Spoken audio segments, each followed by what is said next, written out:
ACC teams. NC State's not lucky enough to have something like that happen to them. Took their best effort of the year to barely hold us off when they shot 78%. I do think the crowd was too good though. If the crowd hadn't been so good, I don't know that they would have been as ready for the game. I don't want to say the crowd hurt us, but I definitely think the crowd helped them a lot. They're not used to playing in front of a sellout crowd and a loud crowd, so I'm sure they embraced it. Kevin Keats is still a winner.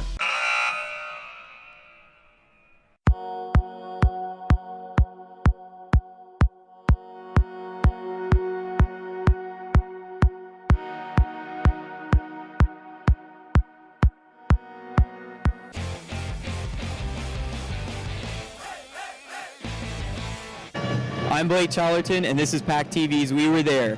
From PNC Arena, it's NC State's Ice Pack going up against UNC Chapel Hill.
I'm here with James. James, what do you think of the game so far? It's been a great game. I'm really excited to watch UNC lose again, and it's been a great time. So what do you think? What's your prediction of the final score? I think we're going to win 10-4 right now. 10-4. Just really going to pull away in this last period. It's 5-3 right now. Are you sure about that? Yeah, I'm pretty sure. I'm very confident in our team. Go Pack. And what do you think is going to be the final score? It's 5-3 right now. We're going into the third period. What's it going to be?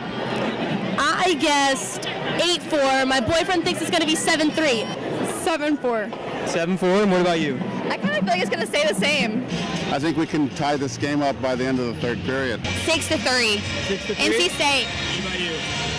I'm going with 6-4 NC State.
Congratulations, Carolina. You won the Battle of the Blues. But guess what? Duke lost to St. John's. And what have you done against the NC State Wolfpack? Well, this year, next to nothing. Besides beating both our men's and women's soccer team by final scores of 1-0 in both games, you've lost to our football team, you've lost to our men's and women's basketball team, you've lost to our men's and women's swimming and diving team, you've lost to our gymnastics team, and guess what? Twice you've lost to our hockey team in PNC Arena. Well, we are here at the Tally Student Union to find out what NC State fans and students have to say about the rivalry, or the lack thereof, between the NC State Wolfpack and the Carolina Tar Heels on this edition of Wolfpack Now with me, Logan Sims, on PackTV.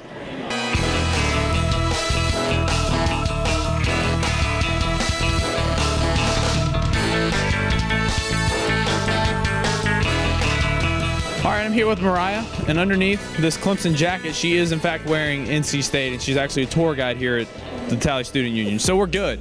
All right, Mariah. NC State has defeated Carolina in basically every sport this year except for soccer. Which sport are you most happy about that the Wolfpack has beaten the Tar Heels? So I'm most excited about basketball just because I love basketball season, like the energy people bring to big games. You know, I would have to say basketball. Definitely basketball, just because we don't usually beat them in basketball. Football, it's kind of expected. I am always a huge football fan. Joel Berry had some comments this week about the lack thereof of a rivalry between the NC State Wolfpack and the Carolina Tar Heels. I will admit firsthand that the Duke-Carolina rivalry is the biggest rivalry in college basketball, but that does not mean that there's not a rivalry between NC State and Carolina. What are your thoughts and comments on Joel Berry and his comments? So you know how the saying goes, wolves aren't concerned about the opinions of sheep? Well, we're not concerned about the opinions of rams, and when you're at the top, you don't even need to look down to the bottom. I think at this point they just don't want to be rivals with us because they're a little scared we might win. For me personally, I'm glad that he doesn't care about his games against us. That means he's going to play bad just like he did last time he played us. Carolina will say, State's not our rival, State's not a rival, every time they lose to State, just so it doesn't seem like it's a relevant win. Looking between the three sports of men's basketball, women's basketball, and football, who should the Carolina Tar Heels most be scared of? Dave Doran, Wes Moore, or Kevin Keats? Kevin Keats. I think he's awesome. I'm going to go with Kevin Keats because he really brought the basketball team back from the trenches. Probably Dave Doran with football. I think this past year, Dave Doran showed that he really knows how to get the guys going. You know what? I'm going to go with my buddy Kevin Keats, just because this man will he would not take no for an answer. Are you aware of the NC State hockey team at all? Absolutely. Okay. NC State has beaten Carolina twice in the PNC Arena this year. They're 3-0 all time against them, but twice this year. I remember. Do you know, if you know the final scores of those games, I'll buy you some Howland ice cream right now. Ooh, can I get like a hint, like a little range? I'm going to guess 3-1 and 4-2. 5-4. 25-16. I do know the scores. Are you ready to buy me some? Are you ready to buy me some ice cream? If you get it right. 5-3, 6-5. I'm buying this man some Howland ice cream.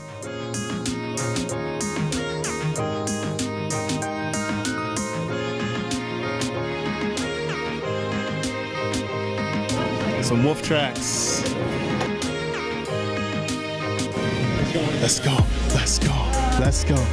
All day, every day. Wolf Tracks. Only at NC State.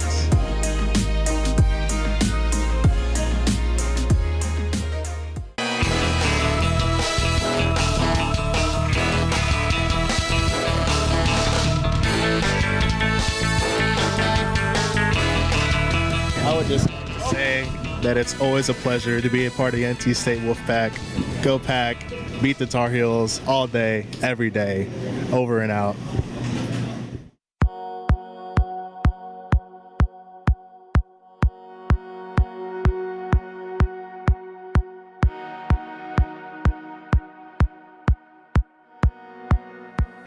Walks in, Katsitas around the net. Button hooking, he's done it before. To the blue line, long wrist shot, tipped wide. Behind the cage, takedown, State's got it. Shooting it out, here's a chance. Ryan Kinney to the races, walking in, Kinney digs, scores! Captain Clutch Ryan Kinney, 4-2 shorthanded! ACCHL tournament. But good games nonetheless, especially these past two. Chance for Baber North, scores! Will Baber North over top of Astorga, and it's 5-2 for the Wolfpack, straight off the draw! Stick to it. He'll chase here on Zhang. Johnston tries to send it up the ice. The true freshman can't get it ahead. Out wide to the far side point man. Here's a shot toward Lessick. He never got a stick to it. Zhang shoulders Weaver, the oldest man on ice in the ACC at 28 years old.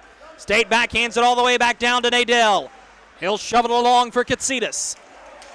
Webb at the blue line, gives to Johnston. Here's a chance on his backhand, in front, scored! That might just do it!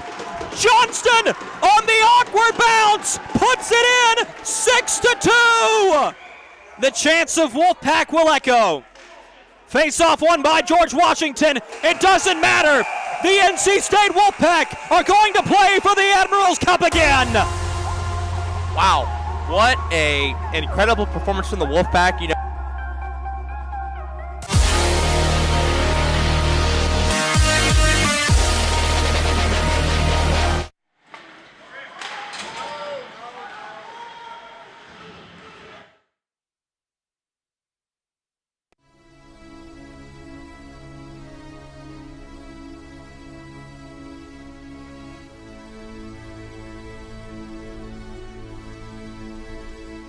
In the corner, pass across, Kinney scores!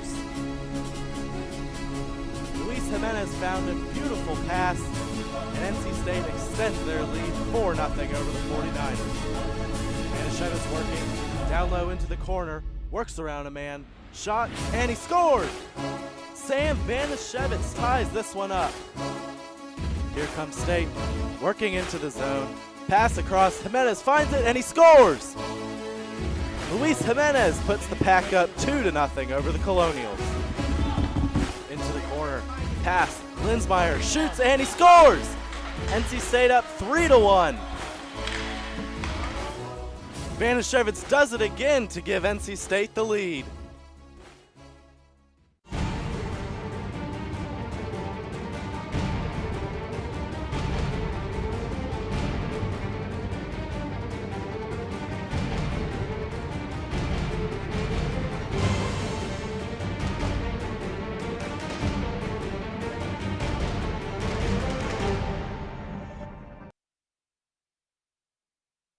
Arena, Ethan Berry and Zach Sawai here to bring you NC State hockey in the ACCHL tournament.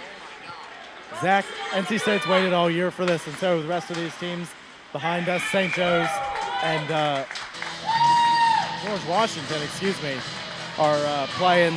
George Washington currently leads 6-4. That's the first game of the day.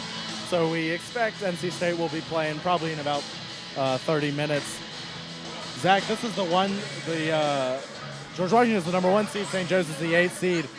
What have you taken away from this first game that we've seen? St. Joe's is looking good actually for a while there until they kind of choked and gave up the lead. George Washington came storming back, got a lot of goals right there, so it's been interesting to watch.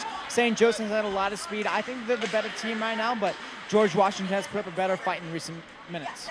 5 minutes to go here. St. Joe's is out to an early lead, 1-0 and 2-1, and then as you mentioned, George Washington scored 3 or 4 goals in a row.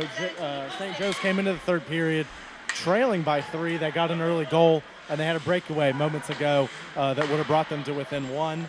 But it's been a good game. What is the competition between the number 1 seed and the number 8 seed? What has that told you about this tournament?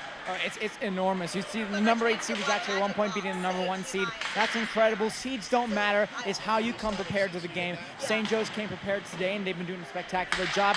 George Washington, of course, is using that number 1 seed for that momentum. They're doing great as well. So the seed, it doesn't really matter. It matters if you show up, and boy, has St. Joe showed up today.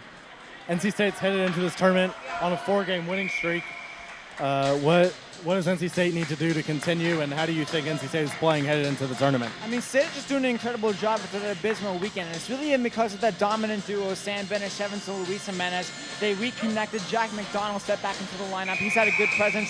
2 goals in his past 2 games. He's had several assists in that time frame. Luis, so many points. They've been really making sure, and Kim Mazikowski said it best in the interview that we did for our ACCHL tournament preview. They learned they need to start showing up for games. They've started showing up. They've been getting consistently over 5 goals each game that they've played, Ethan. That's their key to success, is just scoring. The abysmal weekend that you talked about was, I believe, 3 weekends ago now. NC State traveled to Charlotte, lost 5-4, I want to say, and then the next night lost to Clemson 3-2. Since then, NC State's won 5 in a row, actually, including at UNC, at PNC Arena against UNC Chapel Hill. To me, NC State's playing their best hockey of the year, but as we see behind us, James Madison's going to come to play, and they're going to be a very difficult opponent for NC State. What do you think NC State should expect from them? Well, the thing is they need to look out for goaltender Thomas Harris from the James Madison University Dukes. He's a great goaltender. ACC Player of the Week back in December. Has really done strong things for his team as well. but JMU has been a little bit weak as of late. They've been 1-3 in their past 4 here, Ethan. So tonight, JMU is going to come out swinging. This is their first chance to get a CCHL championship here, so they're going to go after it. They're going to want to win it. So NC State needs to make sure they stop that momentum from the Dukes coming in. This game's headed down the stretch, so we're going to take a quick break. We'll let you know who wins this game and get more into our next game. We'll be right back on PackTV.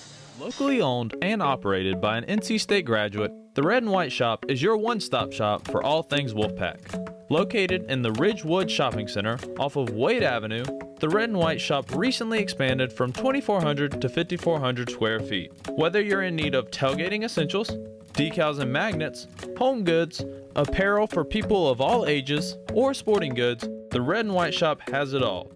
Stop by today for your NC State needs. While most contraceptives are highly effective at preventing unwanted pregnancies, there is one foolproof method. Pairing socks with sandals has been scientifically proven to prevent pregnancy by deterring any contact with the opposite sex. Dad, we're grown adults now. Isn't it a little late to be having the talk or whatever this is? I know what you're thinking. What is international action star Ed Begley Jr. doing talking to his blossoming children about sex? Well, as a matter of fact, I'm saving the world. You said that we had to come home for an emergency. Do you know that one of the biggest threats to wildlife and their habitats is rapid human population growth?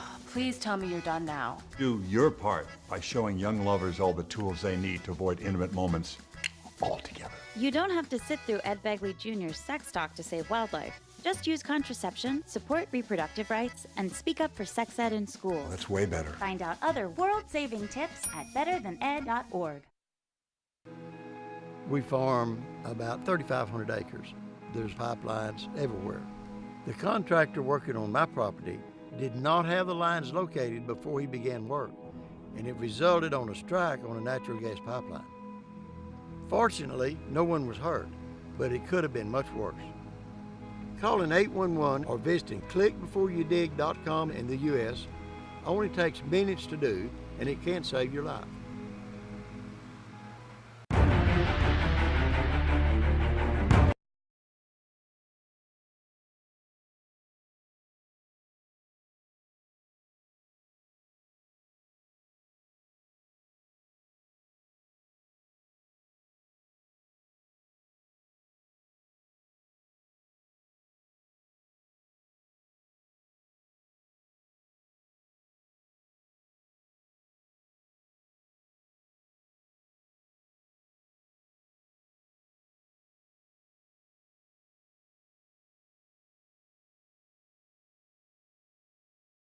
Needs. While most contraceptives are highly effective at preventing unwanted pregnancies, there is one foolproof method. Pairing socks with sandals has been scientifically proven to prevent pregnancy by deterring any contact with the opposite sex. Dad, we're grown adults now. Isn't it a little late to be having the talk or whatever this is? I know what you're thinking. What is international action star Ed Begley Jr. doing talking to his blossoming children about sex? Well, as a matter of fact, I'm saving the world. You said that we had to come home for an emergency. Do you know that one of the biggest threats to wildlife and their habitats is rapid human population growth? Please tell me you're done now. Do your part by showing young lovers all the tools they need to avoid intimate moments altogether. You don't have to sit through Ed Begley Jr.'s sex talk to save wildlife. Just use contraception, support reproductive rights, and speak up for sex ed in schools. That's way better. Find out other world-saving tips at betterthaned.org. This university is on a march to achieve our full potential. We help empower each other to dream big and do big. Our students are in a position to point to specific projects that they did in the real world, and that sets them apart. Companies want to hire NC State students. We're going to find solutions to some of the big problems and challenges. It's in the DNA of the place. We're here to think and do the extraordinary.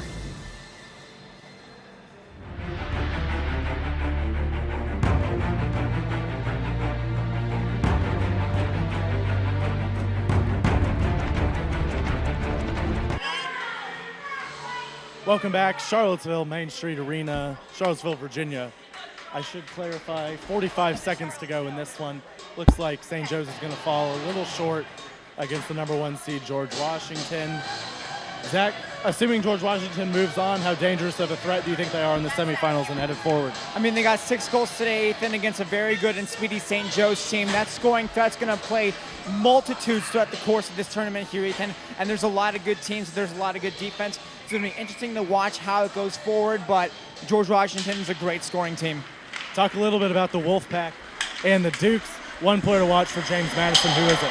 Like I said earlier, I think it's going to be Thomas Harris. Their goaltender. State has had trouble against goaltenders this year just because they got themselves in the right spots in front of the net to get the nice tip, the nice shot, the nice pass. Doesn't always go through because the goaltender is strong. So one player to watch out is the player of the week from December for the ACC, Thomas Harris. I think one thing to mention, and you're a huge hockey fan, sometimes just a hot title.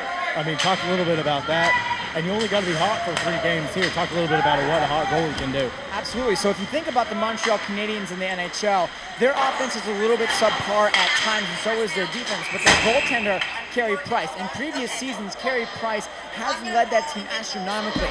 Is often referred to as the best goalie in the world, Ethan, and absolutely at times he is. So really a hot goalie, just exemplified by Carey Price, could really mean the difference for a team. Yeah, I agree. 1 second left in this game, so George Washington's going to move on. As we mentioned, one player to watch for NC State. Who is it? You know, I'm going to have to give it to Sam Benishevitz, and we hear that name a lot, obviously, and it's a hard name. Yeah, so anyway, we're going to go ahead and go Sam Benishevitz. It's a name we say a lot here, Ethan, but Sam is Mr. Clutch. He comes in at clutch moments for the Ice Pack, and that's really is what's going to matter for the Ice Pack here going forward. Yeah, I agree. Banishevitz and Jimenez are just so good.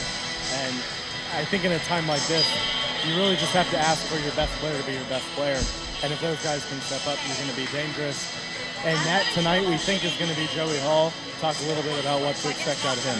Well, Joey Hall hasn't played in a while, and Joey Hall has been looking very good in the games that he has been playing. Josh Cannon has stepped in and done a very good job as well. Joey's going to be fresh. He's going to be ready to play. He's had some good practices this week, so I think it's going to be a great game for him and a really great game to kick off this tournament. He's going to show that he is the #1 goaltender for the Ice Pack. We'll talk a little bit about the format of the tournament as George Washington has moved on. So St. Joe's, they are done as the #8 seed. Really a good run, really a good game from St. Joe's. They came up a little short, but you have to commend their effort. Moving forward, George Washington will play the lowest remaining seed. So if all the top-seeded teams win, then George Washington will face Virginia Tech, and NC State will face Virginia. Of course, those 3 teams still have to win. George Washington took care of their business, though. We're going to take a quick break. We'll be back with our keys to the game as they start to clean the ice, getting ready for NC State and James Madison here at Charlottesville, Main Street Arena on PackTV. Locally owned and operated by an NC State graduate, the Red and White Shop is your one-stop shop for all things Wolfpack.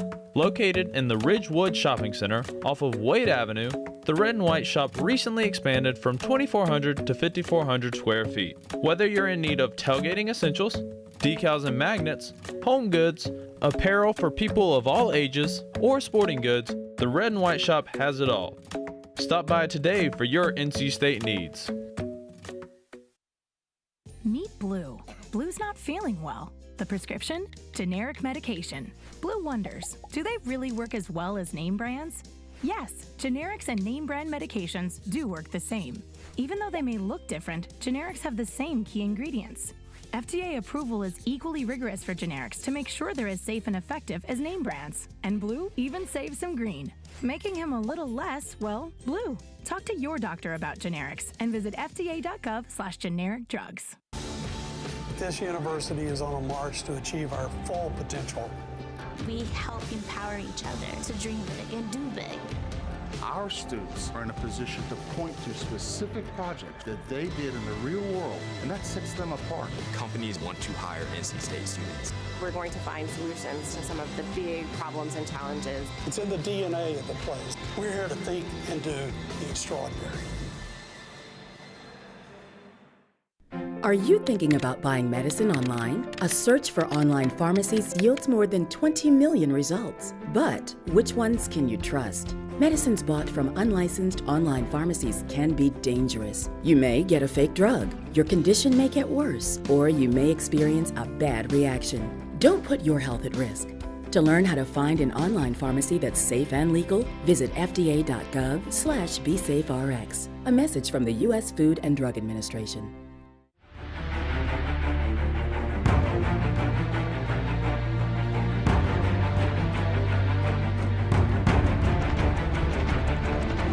Locally owned and operated by an NC State graduate, the Red and White Shop is your one-stop shop for all things Wolfpack. Located in the Ridgewood Shopping Center off of Wade Avenue, the Red and White Shop recently expanded from 2,400 to 5,400 square feet. Whether you're in need of tailgating essentials, decals and magnets, home goods, apparel for people of all ages, or sporting goods, the Red and White Shop has it all. Stop by today for your NC State needs.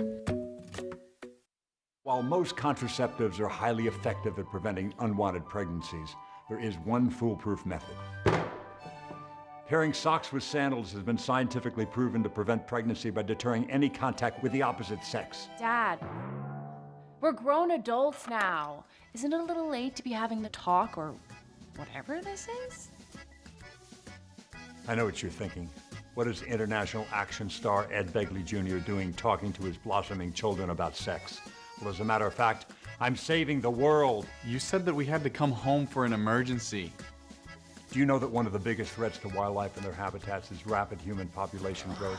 Please tell me you're done now. Do your part by showing young lovers all the tools they need to avoid intimate moments altogether. You don't have to sit through Ed Begley Jr.'s sex talk to save wildlife. Just use contraception, support reproductive rights, and speak up for sex ed in school. Well, that's way better. Find out other world-saving tips at betterthaned.org. We farm about 3,500 acres. There's pipelines everywhere.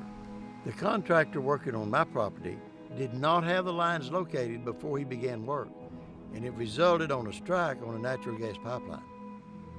Fortunately, no one was hurt, but it could have been much worse. Calling 811 or visiting clickbeforeyoudig.com in the U.S. only takes minutes to do, and it can save your life.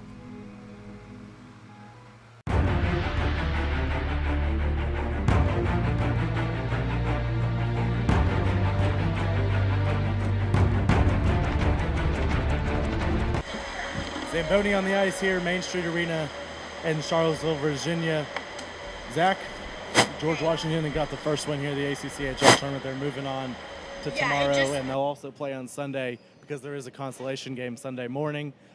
Going to get focused on NC State and James Madison. You talk a little bit about the James Madison goalie, but they're not a bad offensive team. Talk a little bit about that. Well, they're not a bad offensive team, but they've really slipped on the defense as well, Ethan. And we found out earlier that James Madison was the team that actually did win the Stephen Russell Memorial Tournament. They did win that tournament, and in great fashion as well there, Ethan. And really, since then, their play level has decreased. In the past 4 games, they've gone 1-3. And in several of those games, they've lost by 7. In the 3 games that they lost by 7 or more goals. 7-goal loss against Wake Forest, 8-goal losses against Virginia Tech and UVA. Bad losses. And they did win 1 game 6-3 against Radford. So they're a team that scores a lot, but they're a team that also gives up a lot of goals. So that has to say something about their defensive effort as well. And that's something for State to look out for today. And of course, JMU to make sure they tighten that up, because State has done an incredible job of capitalizing. Just look back to the West Virginia game that they just played just recently last weekend, Ethan. They did a great job. 9-5 victory. Offense is going to be great. JMU really needs to step up their defense. We talked about Banashevitz and Jimenez for the Pack. Who's another guy on the second, third, maybe even fourth line who needs to have a big game for the Pack? Will Bieberdorf, without a doubt. He got his first goal the other night, and all of us up at the PackTV booth were just as excited as he was down there. First goal after being out for a long time with injury problems. It's really good to see Will Bieberdorf back and really getting back on the action, having that first goal. That's going to send waves for momentum, Ethan.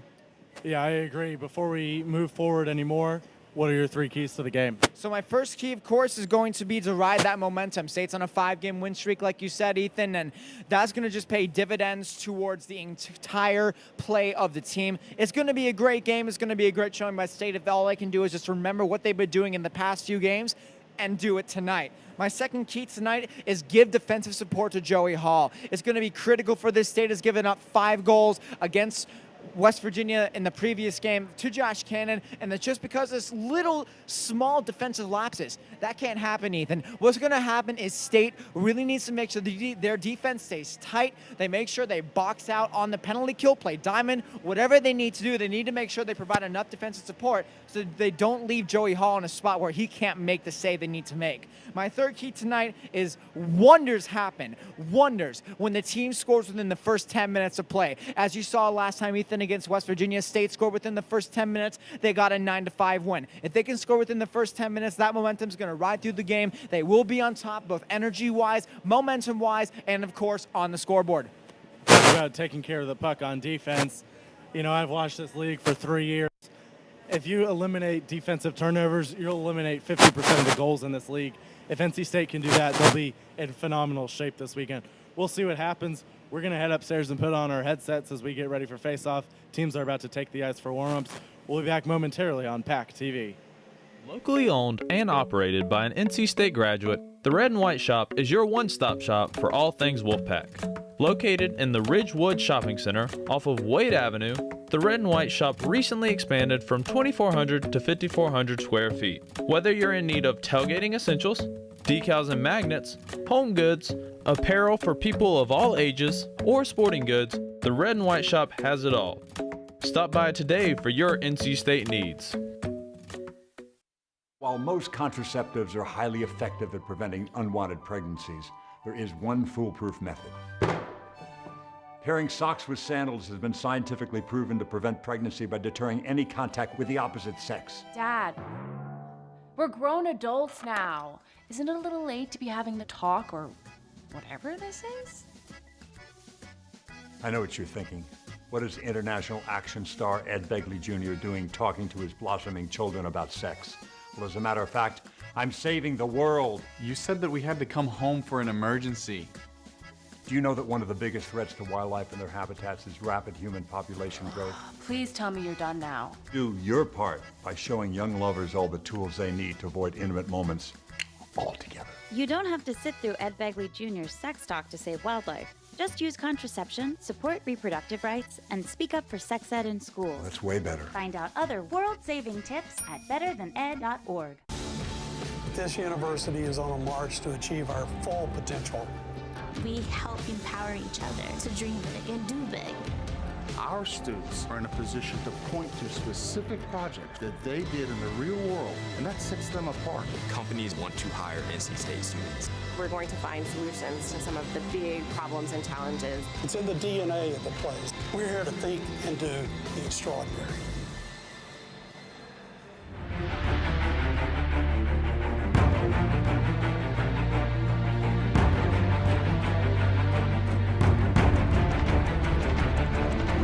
Locally owned and operated by an NC State graduate, the Red and White Shop is your one-stop shop for all things Wolfpack. Located in the Ridgewood Shopping Center off of Wade Avenue, the Red and White Shop recently expanded from 2,400 to 5,400 square feet. Whether you're in need of tailgating essentials, decals and magnets, home goods, apparel for people of all ages, or sporting goods, the Red and White Shop has it all. Stop by today for your NC State needs. Meet Blue. Blue's not feeling well. The prescription? Generic medication. Blue wonders, do they really work as well as name brands? Yes, generics and name brand medications do work the same. Even though they may look different, generics have the same key ingredients. FDA approval is equally rigorous for generics to make sure they're as safe and effective as name brands. And Blue even saves some green, making him a little less, well, blue. Talk to your doctor about generics and visit fda.gov/generic drugs. This university is on a march to achieve our full potential. We help empower each other to dream big and do big. Our students are in a position to point to specific projects that they did in the real world, and that sets them apart. Companies want to hire NC State students. We're going to find solutions to some of the big problems and challenges. It's in the DNA of the place. We're here to think and do the extraordinary. Are you thinking about buying medicine online? A search for online pharmacies yields more than 20 million results. But which ones can you trust? Medicines bought from unlicensed online pharmacies can be dangerous. You may get a fake drug, your condition may get worse, or you may experience a bad reaction. Don't put your health at risk. To learn how to find an online pharmacy that's safe and legal, visit fda.gov/BeSafeRx. A message from the U.S. Food and Drug Administration.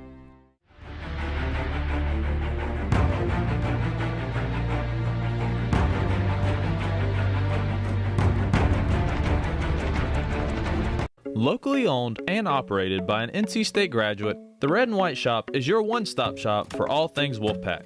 Located in the Ridgewood Shopping Center off of Wade Avenue, the Red and White Shop recently expanded from 2,400 to 5,400 square feet. Whether you're in need of tailgating essentials, decals and magnets, home goods, apparel for people of all ages, or sporting goods, the Red and White Shop has it all. Stop by today for your NC State needs. While most contraceptives are highly effective at preventing unwanted pregnancies, there is one foolproof method. Pairing socks with sandals has been scientifically proven to prevent pregnancy by deterring any contact with the opposite sex. Dad, we're grown adults now. Isn't it a little late to be having the talk or whatever this is? I know what you're thinking. What is international action star Ed Begley Jr. doing talking to his blossoming children about sex? Well, as a matter of fact, I'm saving the world. You said that we had to come home for an emergency. Do you know that one of the biggest threats to wildlife and their habitats is rapid human population growth? Please tell me you're done now. Do your part by showing young lovers all the tools they need to avoid intimate moments altogether. You don't have to sit through Ed Begley Jr.'s sex talk to save wildlife. Just use contraception, support reproductive rights, and speak up for sex ed in schools. That's way better. Find out other world-saving tips at betterthaned.org. We farm about 3,500 acres. There's pipelines everywhere. The contractor working on my property did not have the lines located before he began work, and it resulted on a strike on a natural gas pipeline. Fortunately, no one was hurt, but it could have been much worse. Calling 811 or visiting clickbeforeyoudig.com in the U.S. only takes minutes to do, and it can save your life.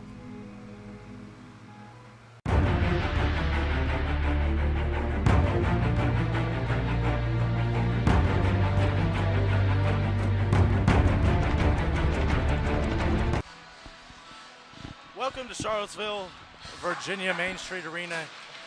Ethan Berry and Zach Sawaye alongside you once again. Zach, second time up here for you. This is my fourth time.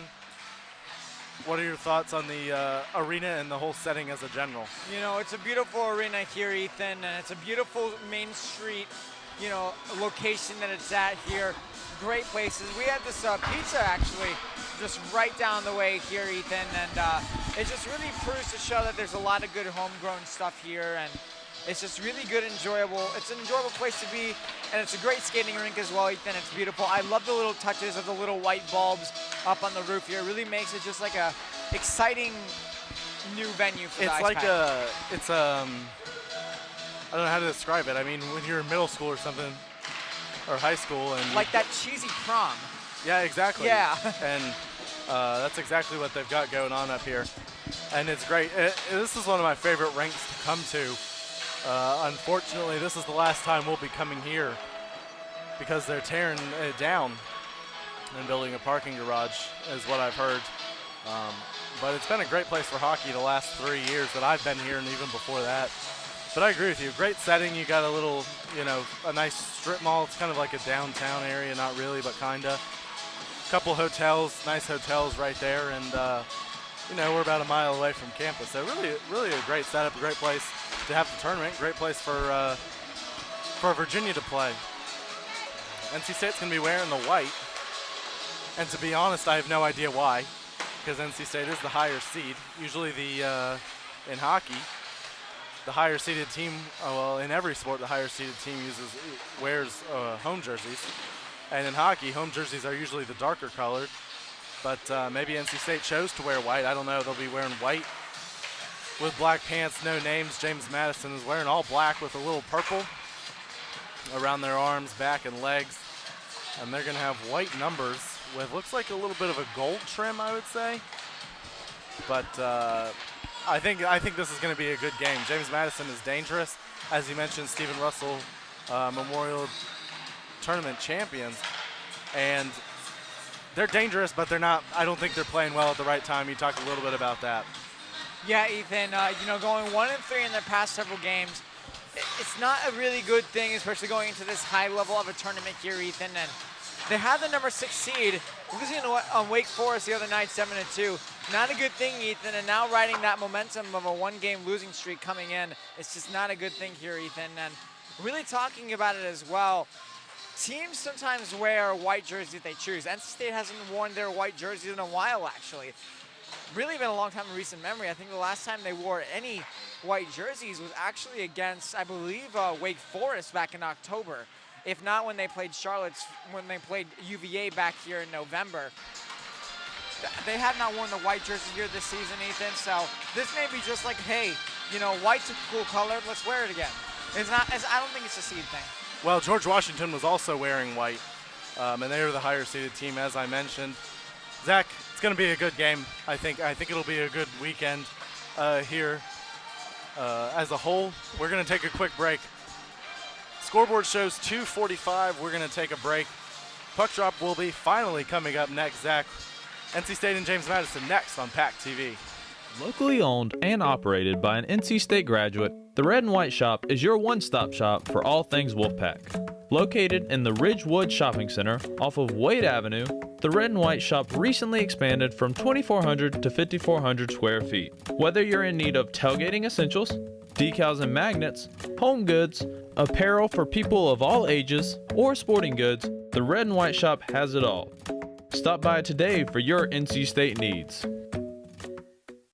While most contraceptives are highly effective at preventing unwanted pregnancies, there is one foolproof method. Pairing socks with sandals has been scientifically proven to prevent pregnancy by deterring any contact with the opposite sex. Dad, we're grown adults now. Isn't it a little late to be having the talk or whatever this is? I know what you're thinking. What is international action star Ed Begley Jr. doing talking to his blossoming children about sex? Well, as a matter of fact, I'm saving the world. You said that we had to come home for an emergency. Do you know that one of the biggest threats to wildlife and their habitats is rapid human population growth? Please tell me you're done now. Do your part by showing young lovers all the tools they need to avoid intimate moments altogether. You don't have to sit through Ed Begley Jr.'s sex talk to save wildlife. Just use contraception, support reproductive rights, and speak up for sex ed in schools. That's way better. Find out other world-saving tips at betterthaned.org. This university is on a march to achieve our full potential. We help empower each other to dream big and do big. Our students are in a position to point to specific projects that they did in the real world, and that sets them apart. Companies want to hire NC State students. We're going to find solutions to some of the big problems and challenges. It's in the DNA of the place. We're here to think and do the extraordinary.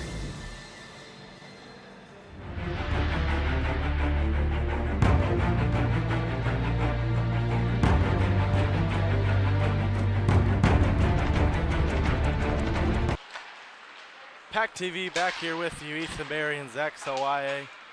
We've been alongside you for most of the season. I've missed a couple games. You've been at every game, correct? Except for the one road trip at the beginning of the season, but yeah. I tried my best here, Ethan. Yeah, it's hard sometimes. Things come up, and but hey, it's been a blast covering this team all year. And for me, the last couple of years, you've got 3 more years ahead of you doing this, hopefully. And this is my 3rd year. I'll have 1 more year, but it's been a lot of fun. It's my first year on air. I did a little bit of softball last year and some other club sports, varsity softball that is. But first year on air with hockey, and to be honest, they're going to have a presentation here, and the mic is way overmodulated. But this is my first year out here on air. I'm not a huge, I like hockey. I'm a casual hockey fan, I would say, but you definitely know more about the game than me. It's been fun to be with you. They're going to do postseason awards. I got to turn this mic down, though. NC State's got a couple winners.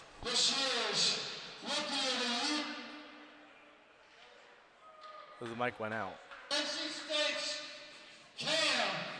Cam Mazikowski getting honored for his Rookie of the Year award. You talked to him a little bit the other day.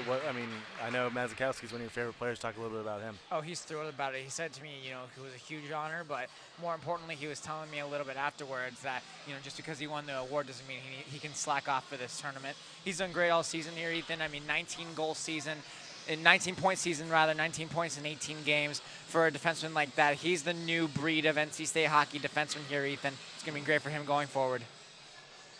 Couple players, somebody else is going to get an award here. I think it's going to be Lensmeyer for scholastic reasons, but we'll find out shortly here. That was Eric Todd right there. But Alfonsetti's the one who won Scholar Athlete of the Year. Cam's taking a picture with, I believe, his parents now. Anyway, a couple guys for James Madison to keep an eye on. We do not have updated stats. In our previous show, we did talk about Keegan Kelly. He's probably their best goal scorer. On here, it says he's had a nice season so far, 9 goals. Oh, well, 6 games. The 6 games that are in here, he's got 9 goals. Keegan Kelly, number 8. Ryan Scott is number 9. They've got him with 5 goals and 8 assists. In 6 games, that's spectacular. Steven Olson, the only other player who has 2 goals. This year's Scholar Athlete of the Year award goes to Tyler Alfonsetti. Tyler Alfonsetti. I believe he said that is a Scholar Athlete of the Year. I believe he said that comes with a $1,000 scholarship. Junior at NC State with a 3.95 in nuclear physics. Wow. Oh, wow. I had no idea he was in physics. Wow. Can you help me with my math homework, please? We knew he was smart. We knew he won the other day. We didn't know that he had a 3.95 GPA and physics. I couldn't pick up the first word what he said in front of physics, but a junior studying nuclear physics. Nuclear physics? Nuclear physics. Oh wow. Okay. Communication is great. Thanks for asking. But congratulations to Tyler Alfonsetti and Cam Mazikowski as well. And really the rest of the award winners as well. Sam Banishevitz won I think it was co-forward of the year 2 years ago. I think, Ethan, actually today that the home team's going to be wearing the white jerseys because they just said the away team is going to be James Madison. Right. So must have flipped it for this year. Yeah, I guess that's what they're doing. I mean, it still seems odd to me. Ryan Scott was MVP of the Stephen Russell tournament. Number 25, J.P. Kelly. Not sure if they are introducing the starters or the whole lineup right here, but we'll see. Number 69, Ian Rush. Ian Rush. 28. His name's backwards on the website. That's confusing. And between the pipes tonight, number 4, player of the week, Thomas Harris. Thomas Harris, your player to watch. And like I said, hot goalie can go a long ways. At center, number 8, Andrew Kristoff. Oh, that's interesting. Andrew Kristoff's back out here. That's huge for NC State if he's starting and playing. Number 9, Jack McDonald. It's interesting here, Ethan, that they're starting Andrew Kristoff as the starting forward tonight here. Well, I think he said they're going with an all-senior starting lineup. I don't know if they're supposed to do that or what. It sounds like you're right, Ethan. They're trying to go with an all-senior lineup. Number 12, the Bruiser. Number 12, John Kuckenberg. Did they just call him the Bruiser here, Ethan? Yeah, they called Kuckenberg the Bruiser. For the Wolfpack in the pipes, number 22, Joey Hall. Joey Hall and Ned, of course. Now for the ceremonial puck drop, and then we'll get going with the game. We were wondering, we weren't wondering, we were assuming that Joey Hall would be in that. But anyway, Lensmeyer, Kristoff, and Jack McDonald starting for the Pack. Chris Wing and John Koeklenberg on the blue line. And I'm sure NC State will get Banashevitz and Jimenez out there as quickly as possible. Kristoff and Ryan Scott are going to be doing the ceremonial puck drop.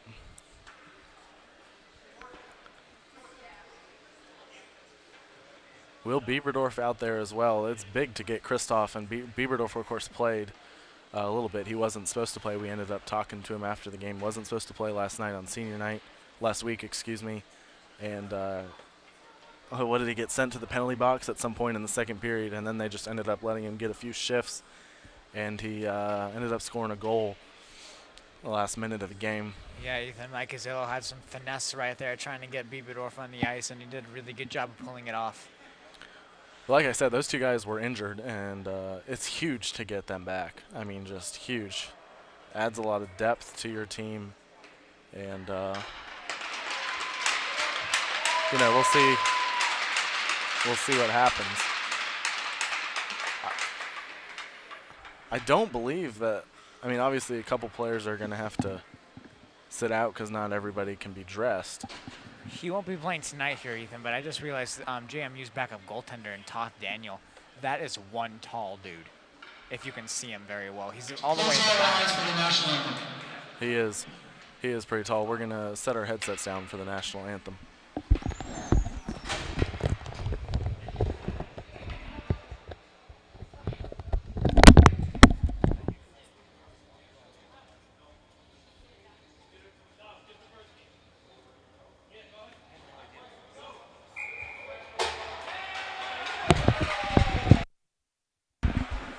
April Fool's, no national anthem. Gotcha.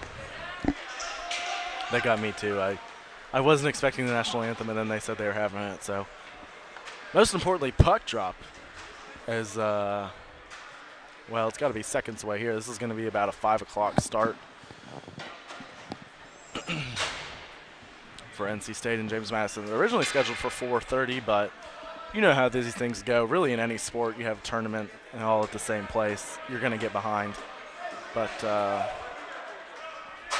you know, as long as everybody has fun, that's what they say, right? Absolutely. I'll tell you what, it's going to be a late night, though, for some of these teams. I believe the next game is Virginia and Charlotte. That scheduled for 7 o'clock. It's going to be 8 o'clock before that game gets underway. And you've got, well, a game that's scheduled for 9:30. I mean, that game may not start until 11 at the rate we're going. But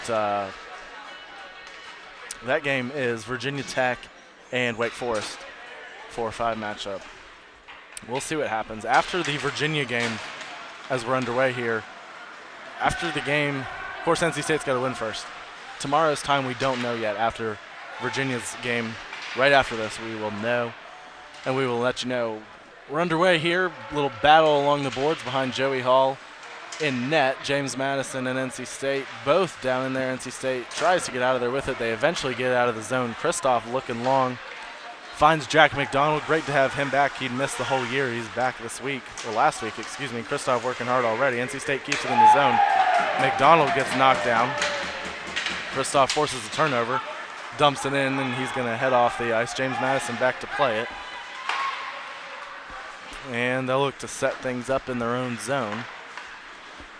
Long pass up ahead, headed into the neutral zone boards. NC State will take it, and we got a quick whistle.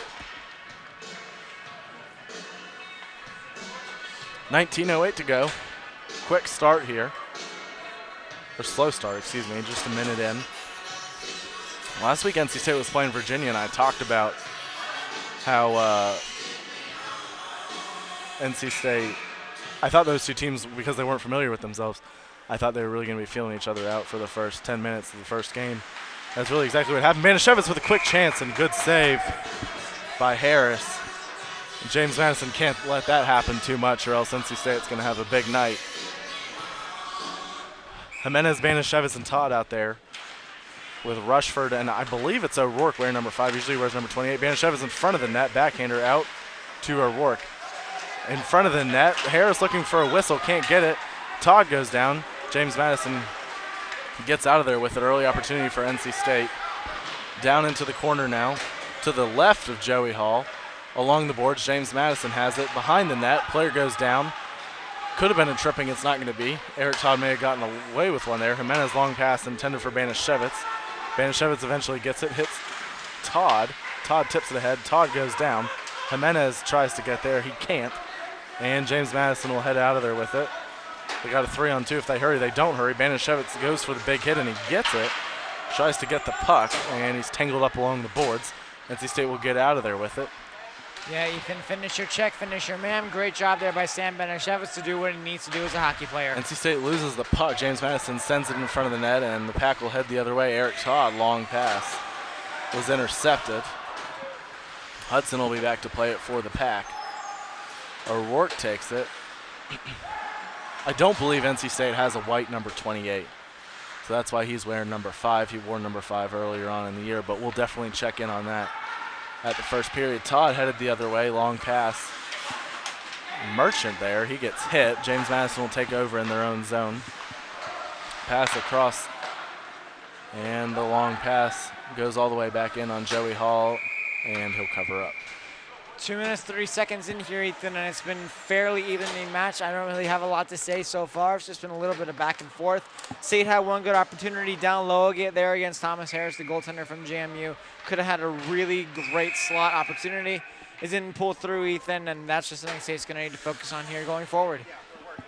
Yeah, my point about the teams last weekend filling each other out, James Madison and NC State haven't seen each other this year. So I think you could see something similar. Of course, NC State had a couple of good opportunities there a minute ago. Banashevitz with a shot, good save by Harris. NC State heads out of there with it. Here's Scholar Athlete of the Year, Tyler Alfonzetti. His shot, and he scored! That's one Harris is going to want to have back. About a 45-foot shot from Alfonzetti. He just got it by Harris, and NC State leads 1-0. I'm telling you what, Ethan, good GPA. He's definitely scoring right there. What an amazing shot there by Alfonzetti, and really great work coming out of that defensive end once again, Ethan.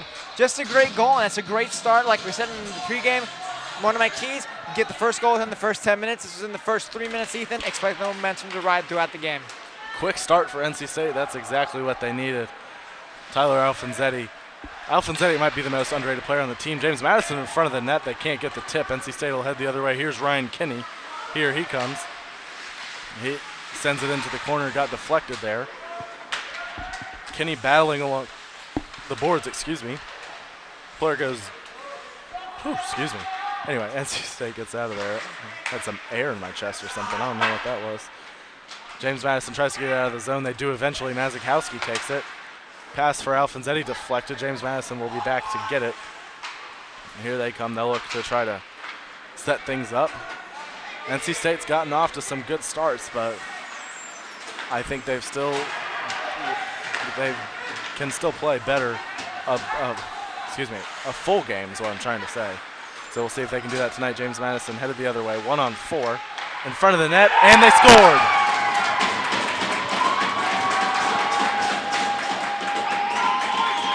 Yeah.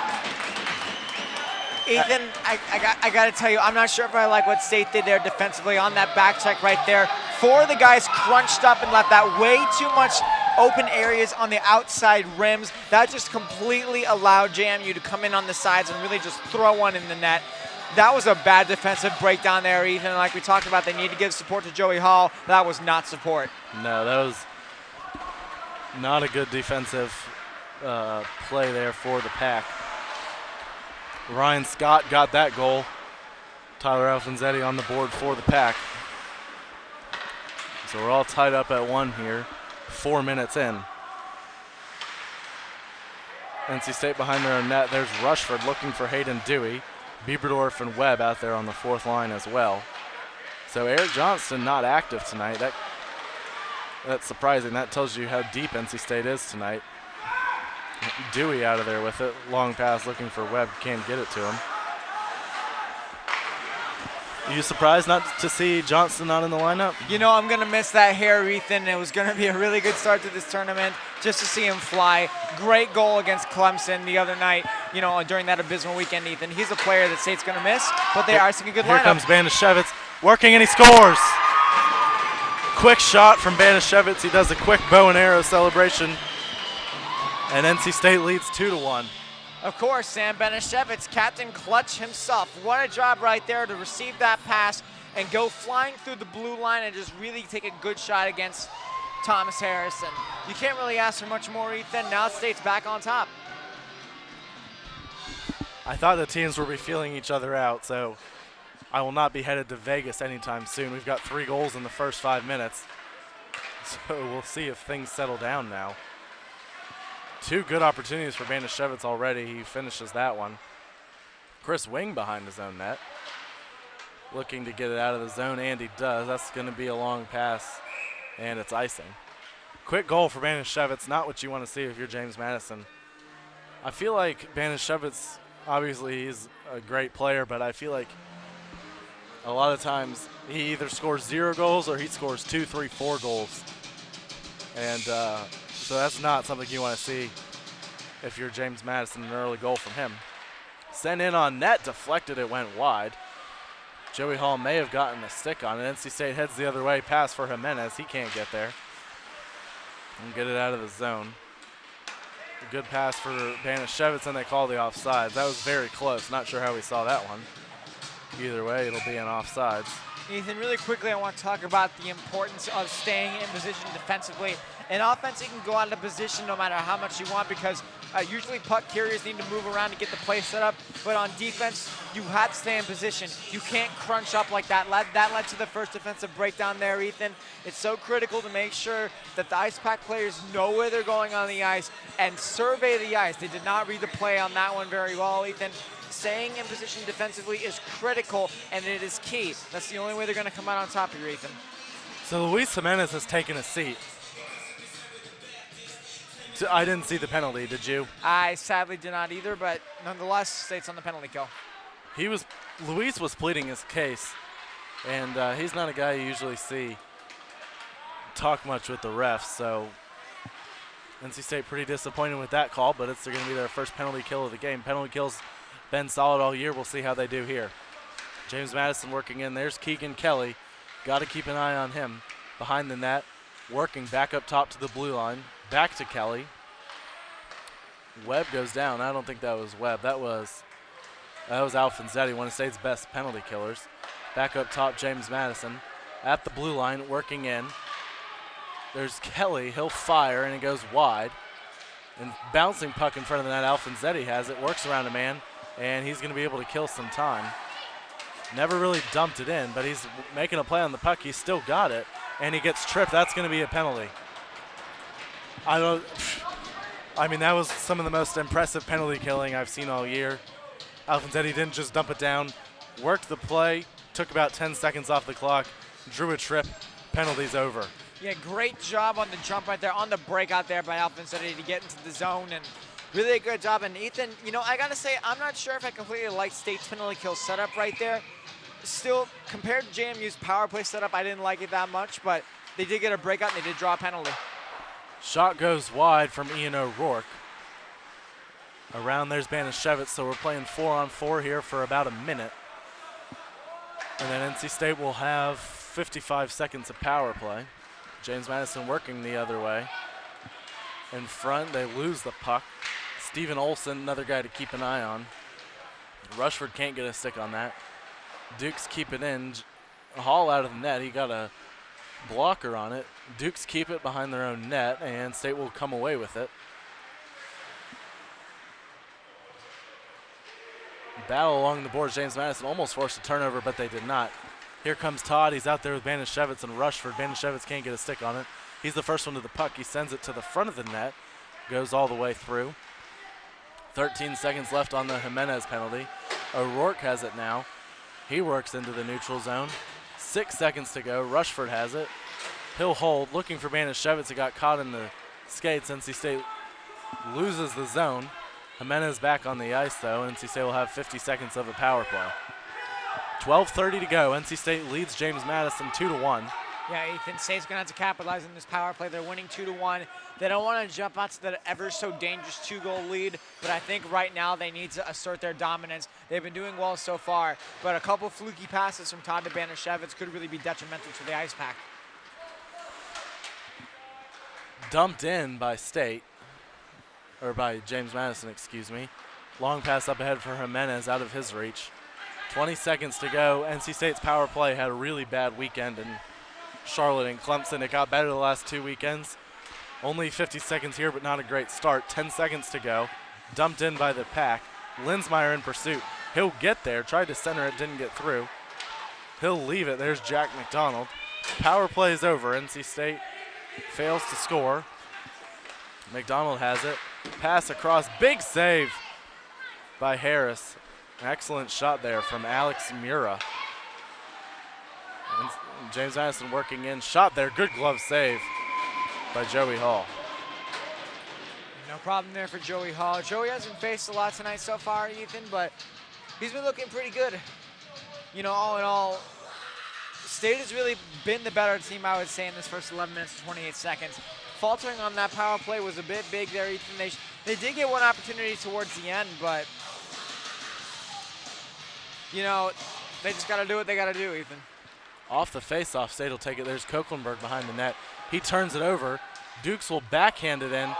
An opportunity in front of the net. They couldn't get the bounce. NC State will get out of there with it. Merchant has it.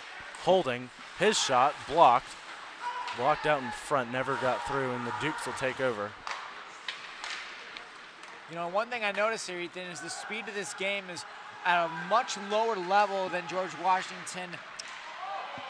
And in front of the net, there's Scott. A little bit of a scrum there. NC State trying to get it out. 9 minutes to go. Puck goes all the way around Joey Hall, excuse me. Dukes keep it in. Dangerous offensive zone time here for the Pack. State intercepts it. Here comes Merchant.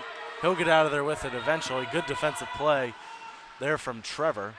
He'll put some pressure on the second line alongside Kinney and Alfonzetti. yeah, as I was saying there, Ethan, you know, the speed of this game is at a lower level than George Washington and St. Joe's. The energy here is just not apparent right now, and the play is sort of even. I'm not exactly sure why the energy isn't there. Could call it bus legs, could call it just still trying to feel each other out, but the speed is at a lower level. So that's going to be an icing on the Pack. Looked like Webb may have deflected it, but they didn't call it. 10:20 to go, first period. Alfonzetti and Banishevitz for the Pack. Scott for James Madison. See who takes this face-off. It's going to be Will Bieberdorf, I believe. Refs having a discussion with head coach Mike Gazzillo. Ryan Kinney's going to have to come back on the ice because it was icing. So that's what the discussion was. Kinney thought he got off the ice. The referee said no. Kinney wins the face-off. State has it behind their own net. Webb tries to dump it ahead. It goes all the way down. That's not going to be icing. Dewey, Webb, and Bieberdorf out there for the Pack alongside Chris Wing, Davis, Hudson. Long pass up ahead, too long. James Madison could have had a 2-on-2 there if they got a stick on it. Dewey dumps it in. Bieberdorf in pursuit. Webb right there. Chris Wing tries to keep it in. He can't. Duke's headed the other way. They've got a 3-on-2 if they hurry. Shot. I don't think it ever got through. James Madison in front of the net. Back up top. Blue line. Big shot. Joey Hall with the save. really good passing there by JMU. You got to give props to them. That's why they've been a really high-scoring team. But they've also made some risky passes, and that's why they've been giving up a lot of goals here recently there, Ethan. And, you know, you got to attribute passing to that, but passing is just so critical. JMU is executing it very well, and State just hasn't been able to catch up. This is one of my favorite rinks to broadcast at, but we to be honest, we don't have a great view from where we're seated, so we'll do our best. But I'd say there's six huge. I forgot this word last time too. Poles? Yeah, poles. There's another word. Jimenez on net, sends it in. Good save, Harris. He doesn't have it. It's in front of the net, and he eventually covers up. Banishevitz couldn't get to it. I thought Todd put that in there, Ethan, and Luis Jimenez came in. What a beautiful job speeding up to get that backhand. I thought Tad taps it in, but it only went off the post there. Yeah, difficult pill to swallow there. Not sure how you don't score on that one. But yeah, we don't have a great view of Joey Hall, unfortunately, or that end of the ice. Teams will switch in the second period. Todd takes the faceoff. Banishevitz gets it. Back to O'Rourke. He keeps it in, barely. Banishevitz has it. He'll send it around. Jimenez tries to get there. Dukes try to get it out. Els Rushford coming up to make a play. He keeps it in. Jimenez there now. Dukes try to get it eventually. Todd keeps it in. Sent all the way back around. Jimenez gets a body on it. Duke send it around. Banashevitz is the first one there. Jimenez has it back to Banashevitz. He sends it on net. Good save, Harris. Jimenez has it back. Working, holding, back up top. Rushford, big slap shot, big rebound. State can't get a stick to it. Here's Todd. Working, he gets hit. Puck was behind him there. They didn't see it. 8:30 to go. Rushford again. That shot goes wide. O'Rourke the first one there. He'll hold on to the puck. Good move there. Back up top, Rushford. Rushford slap shot. It goes wide again. Jimenez with an easy rebound. He scored off the bounce. I think Todd may have gotten a stick on that one off of Jimenez's shot.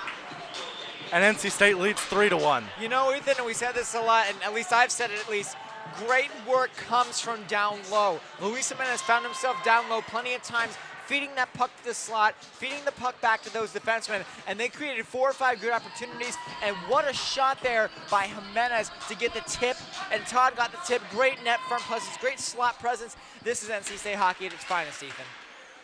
Second goal for the top line. Alfonsetti scored early. James Madison tied it up. Banashevitz responded. This is going to be an offsides on Linsmeyer. And then Todd, off the shot from Jimenez, and NC State leads 3-1. Looking to clinch a spot in the semifinals. George Washington already got there, as you saw. They beat St. Joe's 6-4 in what was really a tightly contested game. St. Joe's just didn't have enough firepower to complete the comeback. Kristoff working here in front for Linsmeyer. He tries to get it. McDonald in there as well. And there's going to be some after the play tussling there. Doesn't look like there's going to be a penalty. On the other end of the ice, James Madison working behind the net. Kristoff has it. He gets knocked down. State will grab it. Here comes Mazikowski headed the other way. He works into the zone. Hill fired, kicked aside easily there by Harris. Linsmeyer has it. Looking to grab it. Mazikowski has it. He sends it in on net. Harris went for the glove save. Only got a glove on it. Couldn't grab it. And we got a penalty. This is going to be on James Madison? I think so, and they're going to call it a trip. Yeah, it's happy music playing here, Ethan, so that must mean the away team is going to be going to the box. Yep. That's going to be number 28, Brendan Boyle, if I'm not mistaken. A bit of a heartbreaker there, Ethan. James Madison needs all the momentum they can get, but they could be going down 4-1 here, and we're not even done with the first. Yeah, not a good penalty there for the Duke. Still 7 minutes to go. NC State's already got 3 goals. Short-handed opportunity. Joey Hall with an easy save, kicks it aside. That was Steven Olson. Got to keep another eye on him.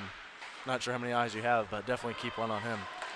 NC State look to set up the power play now. 7 minutes to go. Minute and a half left in the power play. O'Rourke circles back. He'll look to get things going. He sends it in looking for Kinney. Actually, that's Merchant, excuse me. Merchant in a battle now. And Dukes will send it out. Actually, that's Mira keeps it in. Mira with a big slap shot goes wide. Comes back up top to O'Rourke. Mira with it again across. Kinney, his shot went wide. Good opportunity there for the Pack, and they scored. I didn't see what happened there, Zach. Did you see it? I did. Trevor Merchant, what a shot from the corner right there. Thomas Harris is devastated. That's got to be a heartbreaker there, Ethan, for sure. What a shot there by Trevor Merchant from the corner, off the pad, into the net on the power play, Ethan. Power play looking great, 1 for 2 now on the night. I'm going to be interested to see if they put in their mammoth of a backup goaltender here, Ethan. I don't think they will, but nonetheless, Ethan, that was a fluke goal. Goal for Trevor Merchant, Ethan, and that's just incredible. We'll learn who had the assist on that play. I didn't see who made the initial pass, but what a great goal, Ethan. The goals don't get announced here like they do at the Iceplex. But, yeah, that one's going to go to Merchant, I do believe. We're going to give it to him, and I think Kinney gets at least one of the assists. Stayed up 4-1 here. Excellent start to the ACCHL tournament. Duke circle back around. Alfonsetti and Kinney run into each other. Kinney tries to dump it in. Still 6 minutes to go. James Madison just wants this first period to end. Dukes will send it all the way around. Chris Wing tries to get there, and he does. Sends it to the front of the ice. Dangerous pass. Shot goes wide, though. Don't think it ever got through. Would have been wide if it does. Now the puck's behind the net off the shot. That one got blocked as well. Joey Hall looking for some sort of help.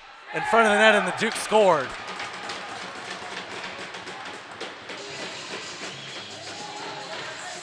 Yeah, State spent a little bit too much time back in their defensive end, Ethan, and that's just not a good thing. And now it's going to be 4-2 NC State, and we said even that this is going to be a very high-scoring game because James Madison gives up a lot, but they also score a lot. So we're going to see how these teams are really going to fight each other going into the final, the final periods of this game.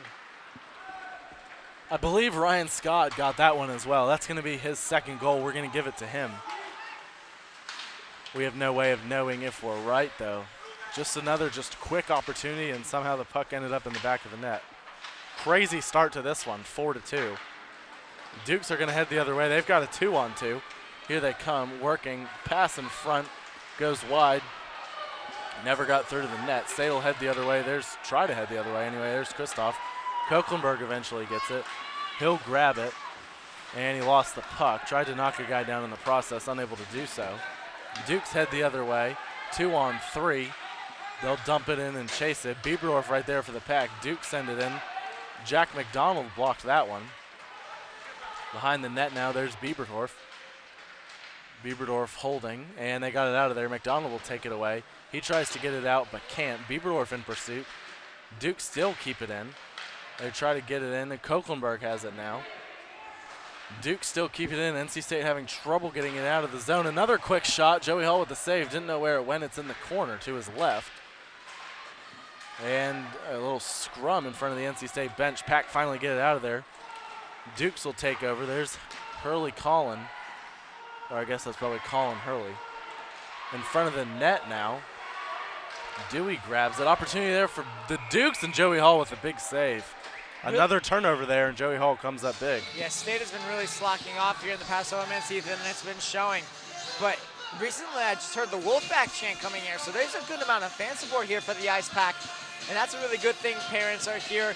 Some even diehard fans are here standing where our camera person is down there, and Megan Glova. There's several diehard fans down there. It's great to see the fan support here for Ice Pack hockey. Webb into the neutral zone off the faceoff. He'll just send it in. It's kicked aside. Dewey in pursuit there. He'll get it. Duke send it along. 4 minutes to go in this wild first period. Rushford in front of his own net with a hit. Dukes will try to set it up. Webb there working hard. He tries to get it out of the zone but can't. He intercepts the pass, and he'll try to head the other way. He dumped it in. He's in pursuit, battling with Regis Mahoney in front of the net there. The Dukes will grab it out of there with it. Dukes want a penalty. They're not going to get it. Webb has the turnover. He'll try to backhand it. Dewey has it, and the Dukes get it. That was dangerous there. Another defensive turnover, and then the Dukes will dump it in. Els Rushford back to get that one. He gets it up to Dewey. Dewey's long pass finds Todd. Todd chips it ahead. State's first line back out there. James Madison lost the puck. That's dangerous, especially with Banashevitz and Jimenez. O'Rourke tried to get it out of there. Jimenez in pursuit defensively. Hall makes the save.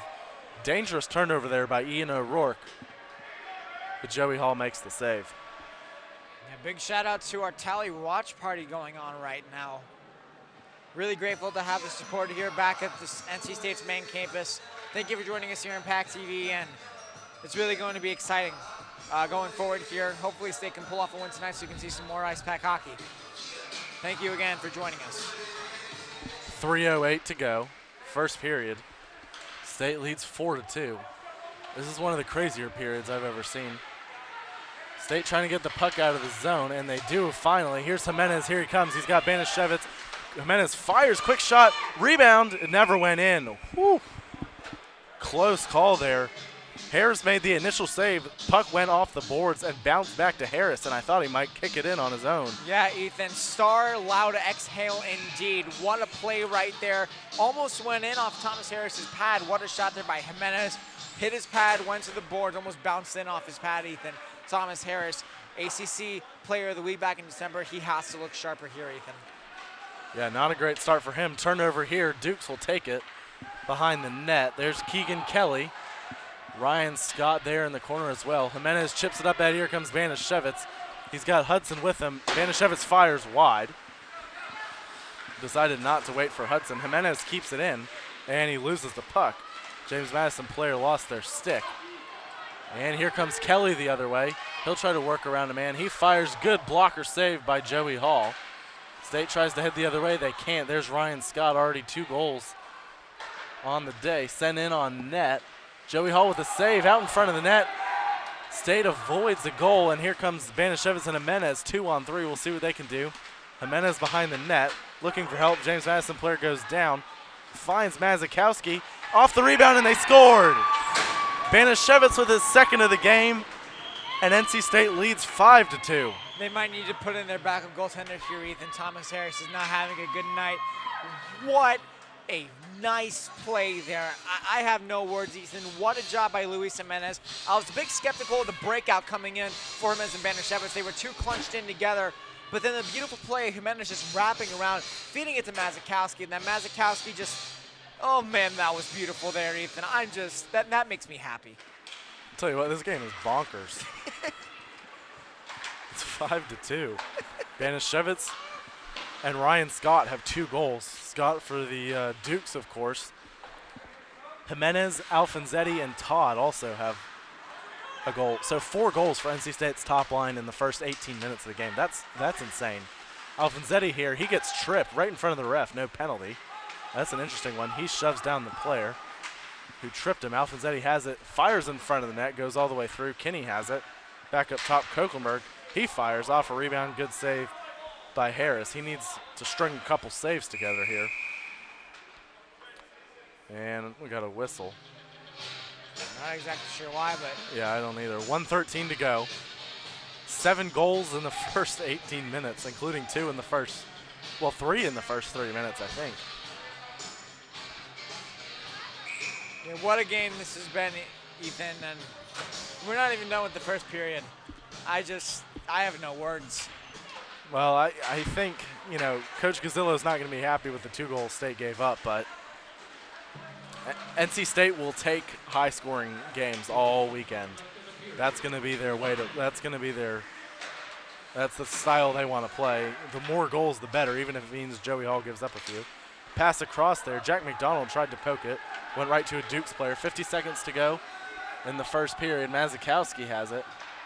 He'll look for the long pass, looking for McDonald. He can't get there.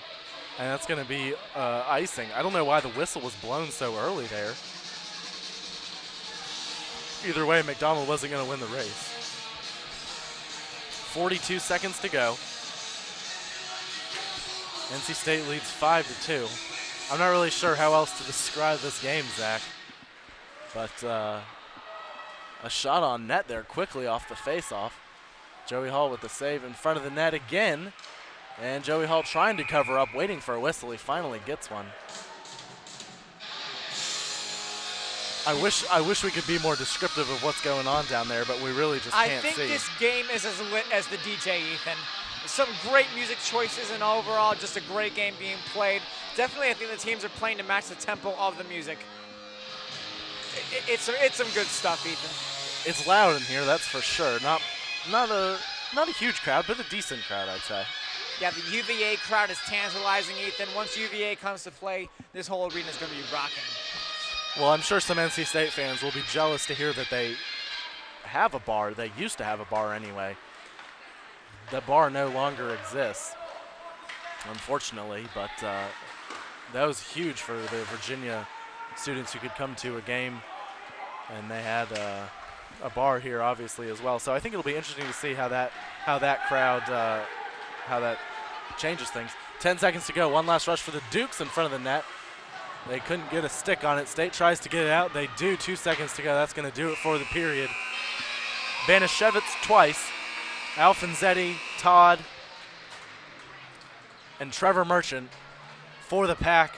Ryan Scott, 2 goals for the Dukes, and that's how we're at a 5-2 score after the first period. We're going to take a breath and a break. NC State leading James Madison 5-2. We'll be right back on PackTV. Locally owned and operated by an NC State graduate, the Red and White Shop is your one-stop shop for all things Wolfpack. Located in the Ridgewood Shopping Center off of Wade Avenue, the Red and White Shop recently expanded from 2,400 to 5,400 square feet. Whether you're in need of tailgating essentials, decals and magnets, home goods, apparel for people of all ages, or sporting goods, the Red and White Shop has it all. Stop by today for your NC State needs. Meet Blue. Blue's not feeling well. The prescription? Generic medication. Blue wonders, do they really work as well as name brands? Yes, generics and name brand medications do work the same. Even though they may look different, generics have the same key ingredients. FDA approval is equally rigorous for generics to make sure they're as safe and effective as name brands. And Blue even saves some green, making him a little less, well, blue. Talk to your doctor about generics and visit fda.gov/generic drugs. This university is on a march to achieve our full potential. We help empower each other to dream big and do big. Our students are in a position to point to specific projects that they did in the real world, and that sets them apart. Companies want to hire NC State students. We're going to find solutions to some of the big problems and challenges. It's in the DNA of the place. We're here to think and do the extraordinary. Are you thinking about buying medicine online? A search for online pharmacies yields more than 20 million results. But which ones can you trust? Medicines bought from unlicensed online pharmacies can be dangerous. You may get a fake drug, your condition may get worse, or you may experience a bad reaction. Don't put your health at risk. To learn how to find an online pharmacy that's safe and legal, visit fda.gov/BeSafeRx. A message from the U.S. Food and Drug Administration.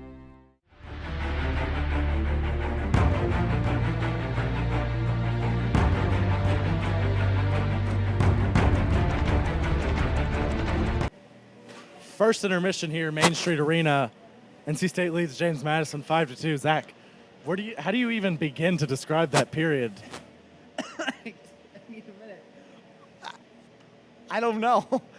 What a period, Ethan. I mean, what can you say about that? I think it's just been the fact, and on a serious note, State had good net front presence behind the net and slot presence. Trevor Merchant's goal was a great behind-the-net goal from the corner. Sam Banashevitz did a great job of just firing that puck from the high slot, and also had another great goal just recollecting the puck down near the goaltender, crashing the net after a beautiful feed from Cam Mazikowski.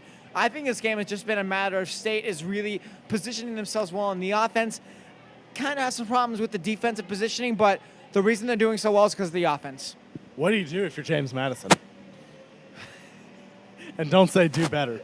I was about to say that, but I think, Ethan, what James Madison has to do is really start to realize that their defense needs to stop being so spread out. Just crunch in. State is really utilizing those open lanes. Now, James Madison, of course, can't get too scrunched, or what's going to happen is they're going to be able to get capitalized on, just like they capitalized on State when State crunched in too close together, and that allowed James Madison to walk in and get a quick goal. They just needed to get an even spacing and make sure their defense stays tight but stays spaced out at the same time. And that's really going to be how James Madison is going to be able to prevent any more opportunities from State and try to get a defensive outbreak.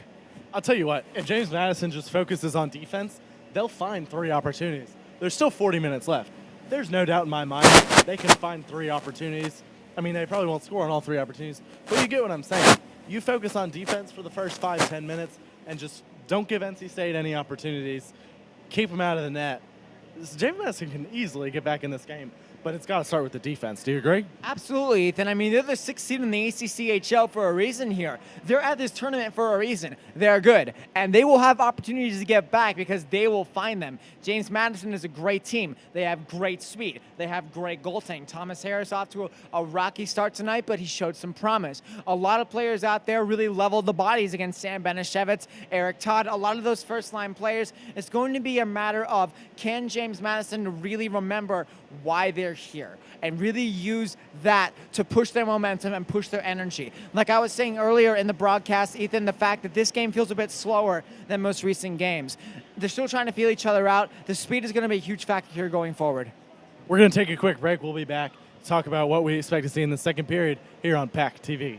Locally owned and operated by an NC State graduate, the Red and White Shop is your one-stop shop for all things Wolfpack. Located in the Ridgewood Shopping Center off of Wade Avenue, the Red and White Shop recently expanded from 2,400 to 5,400 square feet. Whether you're in need of tailgating essentials, decals and magnets, home goods, apparel for people of all ages, or sporting goods, the Red and White Shop has it all.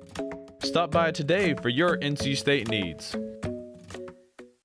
While most contraceptives are highly effective at preventing unwanted pregnancies, there is one foolproof method. Pairing socks with sandals has been scientifically proven to prevent pregnancy by deterring any contact with the opposite sex. Dad, we're grown adults now. Isn't it a little late to be having the talk or whatever this is? I know what you're thinking. What is international action star Ed Begley Jr. doing talking to his blossoming children about sex? Well, as a matter of fact, I'm saving the world. You said that we had to come home for an emergency. Do you know that one of the biggest threats to wildlife and their habitats is rapid human population growth?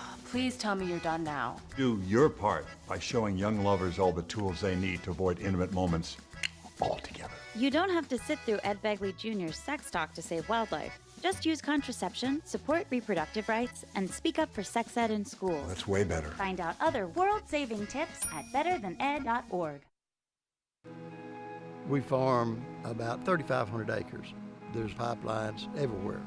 The contractor working on my property did not have the lines located before he began work, and it resulted on a strike on a natural gas pipeline. Fortunately, no one was hurt, but it could have been much worse. Calling 811 or visiting clickbeforeyoudig.com in the U.S. only takes minutes to do, and it can save your life.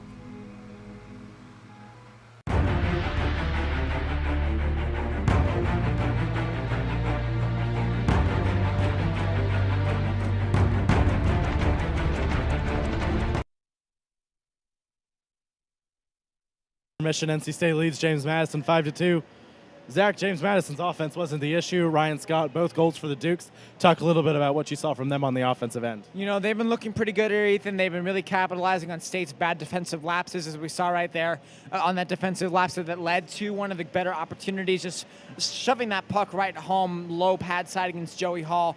I think they've done a really good job of just being able to capitalize on those, and Kelly has really led the way. Scott, rather. Keegan Kelly and Ryan Scott, both of them are phenomenal. As for the other end of the spectrum, Joey Hall, what have you seen from him? You know, he hasn't been tested a lot, and when he has been tested, he's looked a little bit rough, Ethan. I can't sugarcoat it. It's really going to be a matter of can he bounce back in the second period and make sure he's able to do his best in his hometown. He's made a couple of key saves, though. We got to give him credit for that. You know, he gave up 2 goals, but it could have been worse. And like you said, defense has to be better for the Pack. Zamboni's just about finished. We're going to take another quick break, and we'll be back for the second period. NC State and James Madison on PackTV. Locally owned and operated by an NC State graduate, the Red and White Shop is your one-stop shop for all things Wolfpack. Located in the Ridgewood Shopping Center off of Wade Avenue, the Red and White Shop recently expanded from 2,400 to 5,400 square feet. Whether you're in need of tailgating essentials, decals and magnets, home goods, apparel for people of all ages, or sporting goods, the Red and White Shop has it all. Stop by today for your NC State needs. While most contraceptives are highly effective at preventing unwanted pregnancies, there is one foolproof method. Pairing socks with sandals has been scientifically proven to prevent pregnancy by deterring any contact with the opposite sex. Dad, we're grown adults now. Isn't it a little late to be having the talk or whatever this is? I know what you're thinking. What is international action star Ed Begley Jr. doing talking to his blossoming children about sex? Well, as a matter of fact, I'm saving the world. You said that we had to come home for an emergency. Do you know that one of the biggest threats to wildlife and their habitats is rapid human population growth? Please tell me you're done now. Do your part by showing young lovers all the tools they need to avoid intimate moments altogether. You don't have to sit through Ed Begley Jr.'s sex talk to save wildlife. Just use contraception, support reproductive rights, and speak up for sex ed in schools. That's way better. Find out other world-saving tips at betterthaned.org. This university is on a march to achieve our full potential. We help empower each other to dream big and do big. Our students are in a position to point to specific projects that they did in the real world, and that sets them apart. Companies want to hire NC State students. We're going to find solutions to some of the big problems and challenges. It's in the DNA of the place. We're here to think and do the extraordinary.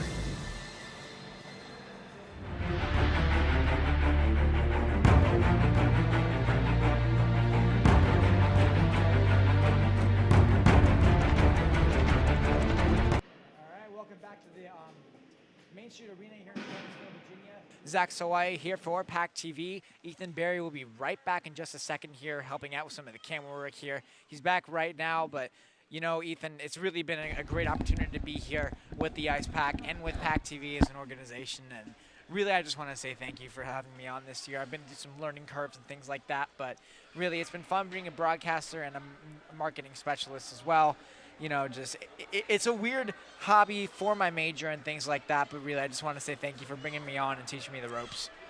Yeah, I think it's been great to have you on. We appreciate, you coming on with us. I didn't know that we didn't know that we were going to be doing hockey until, what would you say, about a week before the season, I'd say? I think so, Ethan, yeah. That sounds about right. We had to adapt on the fly, and it's been fun, if nothing else. I don't know how you guys think we've done, but I mean, most importantly, we want to thank, our listeners for listening to us on the radio, 88.1 WKNC in Raleigh. And a lot of long nights, Ethan, on the road. A lot of long nights, and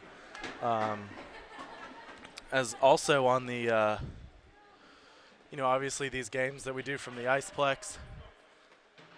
Trying to get our audio set here. The games from the Iceplex, we appreciate you guys tuning in, and the radio broadcast as well. Really, you guys are why we do it. We like, hearing about people, family members of players, and, it's fun, if nothing else. Maybe we're not good. I don't know. But it's fun, and we most importantly appreciate you guys for tuning in, and we hope you enjoy the broadcast. We've really tried to add a lot to the broadcast. We've got a 4-camera shoot up here. Last year was only a 2-camera shoot. We've got a scoreboard camera and a center ice camera as well. I want to say we did a 5-camera shoot last weekend. And, yeah, we did at the Iceplex. So really just trying to improve our broadcast. But, yeah, Zach, it's been fun being out here with you. We had big shoes to fill from Drew and Nick. And, we can't try to be them, but we can try to do as well as we can and have fun. That's what we've done. It's been fun following the team, got to know a bunch of the guys. And, if you're family, friends of them, definitely know that you should be proud of them on and off the ice. They're really super guys, and it's just been fun, The late nights sometimes aren't as fun, but for those of us who like our sleep, but it's bus rides and hotels at Holiday Inn. As well, Ethan, one thing that I learned is those late night waffle runs with half the hockey team, IHOP runs, I love those, Ethan. Yeah, those are fun as well. Quick opportunity for the Dukes. Scott sent it wide, looking for the hat trick. As we start the period, opportunity here, Jimenez can't get there in time. Dukes get there. They'll try to get it out of the zone, and they do eventually. Todd still has it, though. Looking for help, working against Scott. Banishevitz grabs it. Dukes are right there for it. Off the boards. And the Dukes will head the other way. They've got about a 2-on-3 here. Long pass around. Scott will get there. He holds, working against Hudson. Keegan Kelly with it now. He loses it. Todd grabs it. And he'll look to get out of the zone with it. He loses it. Dukes keep it in. Chris Wing eventually gets it out. Banishevitz finds Jimenez. Here comes Luis working, juking. He wants a goal after seeing Todd as an opportunity there for the Pack against the net. We got a whistle. I was saying, Luis Jimenez wants his goal. Todd and Banishevitz already have 3 goals combined. 2 of them from Banishevitz. Not sure what that whistle is for. Either way, don't see anybody in the penalty box. Benches are right in front of us, and we may not get a great view, but we definitely get to hear a lot of what they say. It's pretty interesting. Koeklenberg with a shot. Mazikowski collects the rebound and goes out of play. Talking about the benches right in front of us, it's interesting to hear him talk, and you know they're not very quiet, as you can assume. And it's still an interesting perspective being right behind the bench, hearing what they have to say, seeing the calls that they don't agree with, which is pretty much all of them, and I can't blame them. I don't agree with any calls either, especially at state and state games, primarily basketball and football. Anyway, Alfonsetti goes down in the neutral zone. Mazikowski collects it in his own end, tries to chip it ahead for Kinney. He'll dump it in. Goes all the way around the boards. Merchant has it. And it goes down. Mazikowski sends it behind the net. Jimenez collects it. He'll battle along the boards. That's Kinney, actually, excuse me. Alfonsetti with it now. He's already got a goal tonight. Mazikowski fires, deflected, and a rebound there. James Madison collects it. That was dangerous. Juicy rebound for the Pack. That's going to be icing. Mazikowski wins the race. 18:06 to go. Second period. Things have calmed down a little bit here, at least so far in the first 2 minutes. At least so far, Ethan. This game could explode again. JMU is a really good team, Ethan, and they should not be underestimated here going into the second period. We'll talk more with Jeff Wing in the second intermission about these two teams. It's going to be a good game. Off the face-off, we're going to have a battle. State tries to get there. Goes all the way around. Ian O'Rourke keeps the puck in. Excellent play there. O'Rourke moving in on net. Deflect. Not sure if that went off the side of the net or off Harris. Actually, I don't think that's Harris. Woo! That's one big goaltender there for the Dukes. They did have a goaltending change in that first intermission. Daniel Toth. Let's see if that sparks him. Harris sitting down in front of us. Turnover for the Dukes. Turnover for State. Both players go down on a big hit. Shot there goes wide. That was dangerous there for the Pack. Kristoff gets drilled.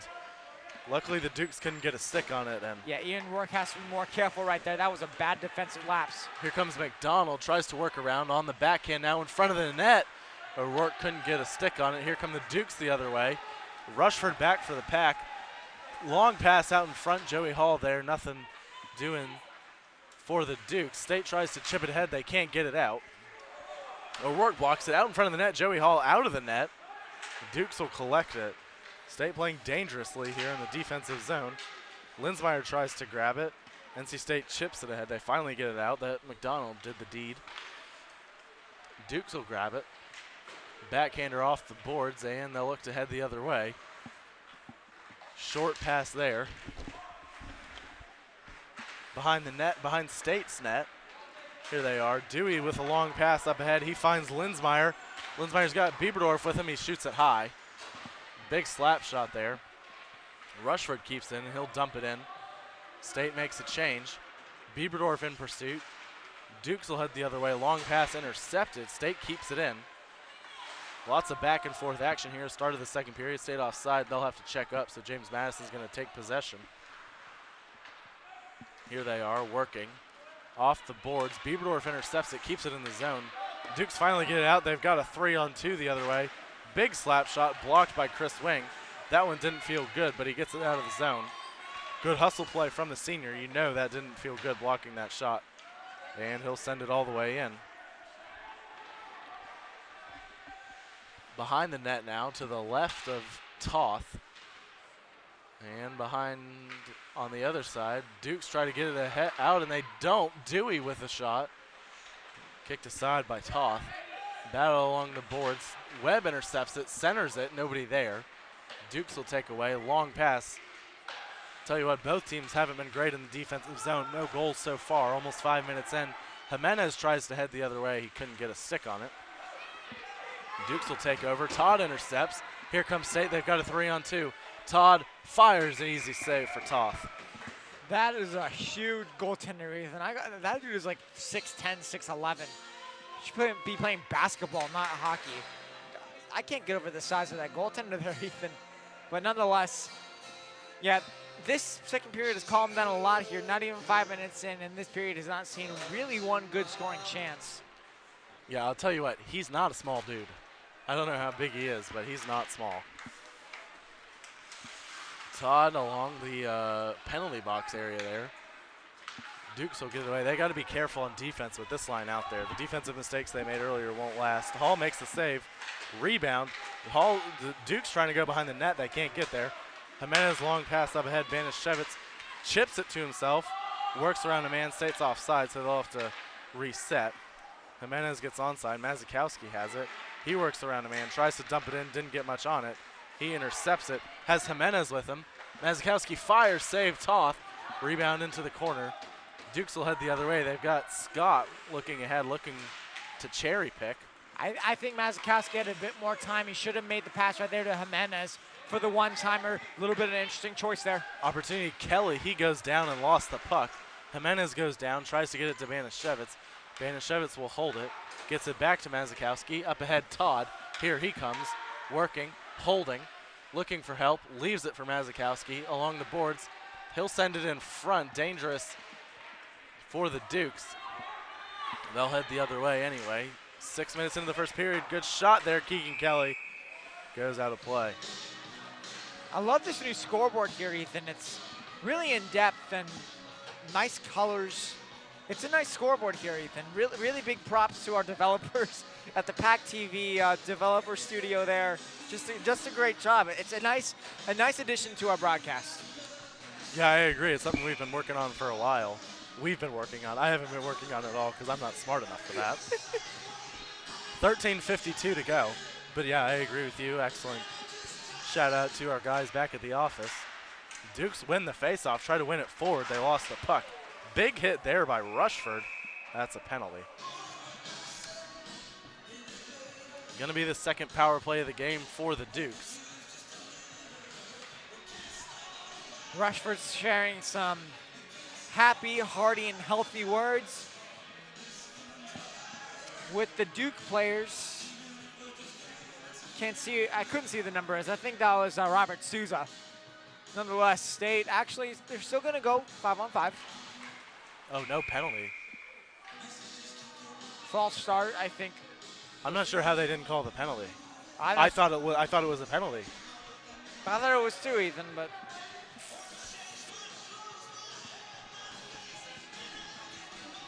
So this won't be James Madison's second power play of the game.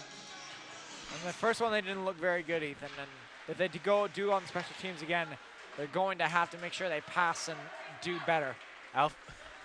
Alfonsetti single-handedly killed that penalty. Mura intercepts this one. Here comes Kinney working behind the net on the backhand. Didn't go behind the net, actually along the goal line. Another whistle. Why?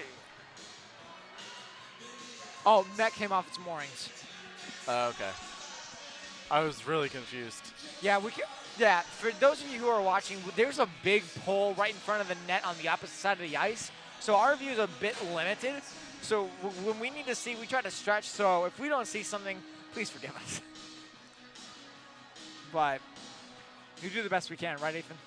We try. 13:25 to go. Alfonsetti wins the faceoff. Dukes almost came away with it. Mira's going to get beat on this race to the puck. Big hit, though. Rushford gets to the puck anyway. Dukes keep it in.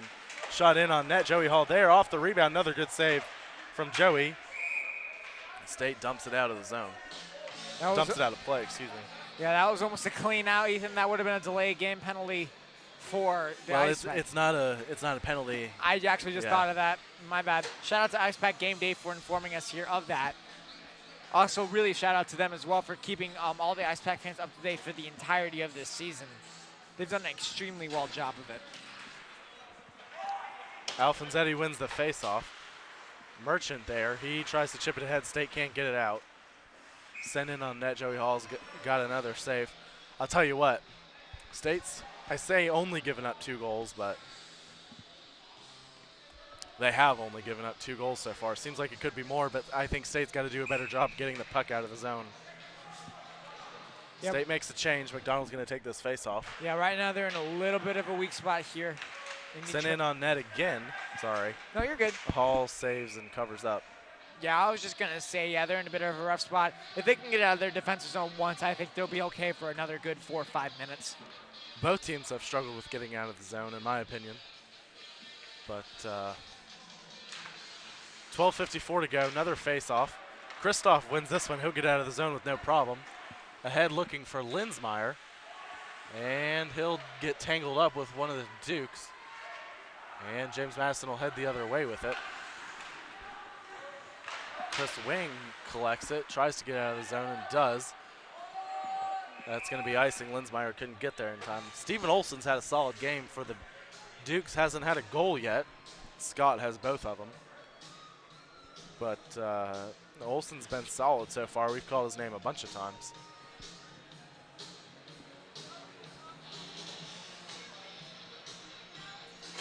Another face-off to the left of Joey Hall. It's been about the fourth one in the last minute and a half or so. McDonald wins it. State will collect it. There's Chris Wing. Long pass around for Linsmeyer. He'll chip it ahead out of the zone. Kristoff back to get it in his own zone after the Dukes sent it ahead. Chris Wing tries to get there in time, but can't. That could have been dangerous for the Pack. McDonald intercepts the pass in front. Joey Hall out to play the puck. Didn't need to. Another shot on net, goes wide that time. Dukes keep it in. Momentarily goes out of play. 12:05 to go. Lots of stop and start here in the last 2-3 minutes. This second period has really died down here, Ethan. I think it's contributed to the fact that JMU stepped it up and State has just kind of slowed it down. They're definitely still in this game, but you can see the lack of effort is apparent. Well, I told you that James Madison really needed to settle down on defense, and they've done that, so now we'll see if they can get a goal here. A huge hit there by Cam Mazikowski. Thankfully, the Dukes player's okay. Joey Hall with another save in front of the net again. Rebound. They couldn't get it out of there. Bieberworth chips it ahead, and we got a whistle. Yeah, Cam Mazikowski is not one small dude. That was a rocker. Absolute rocker. Just that was one of the biggest hits we've seen all year, I'd say. Absolutely. Maybe the biggest. Along the blue line. 11:47 to go. Bieberworth taking this face off. He wins it. Mazikowski back there. He finds Bieberdorf. State will head the other way. They've got a 3-on-2 if they hurry. Here comes Bieberdorf. He fires. Save Toth. Rebound behind the net. And Mazikowski will keep it in. He sends it in on that. That one goes wide. Koeklenberg collects it. He'll send it behind the net. Couldn't get it there, though. Along the boards now. State tries to keep it in. They can't. Dukes will head the other way. Bieberdorf collects it in the neutral zone. Dewey dumps it in. Webb in pursuit for the Pack. State tries to get there in time. Koeklenberg sending it in again. Dewey goes down. Another whistle.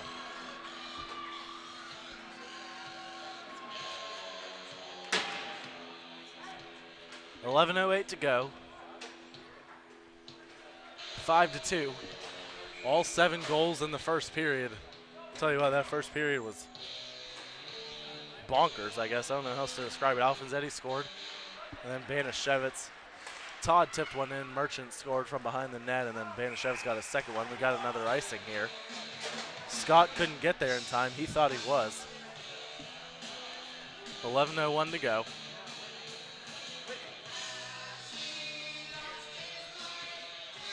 Players will skate all the way back down to the right of Daniel Toth. The stats we have on him, only played in 2 games of the 6 that are on the website for State. He's allowed 3.5 goals against.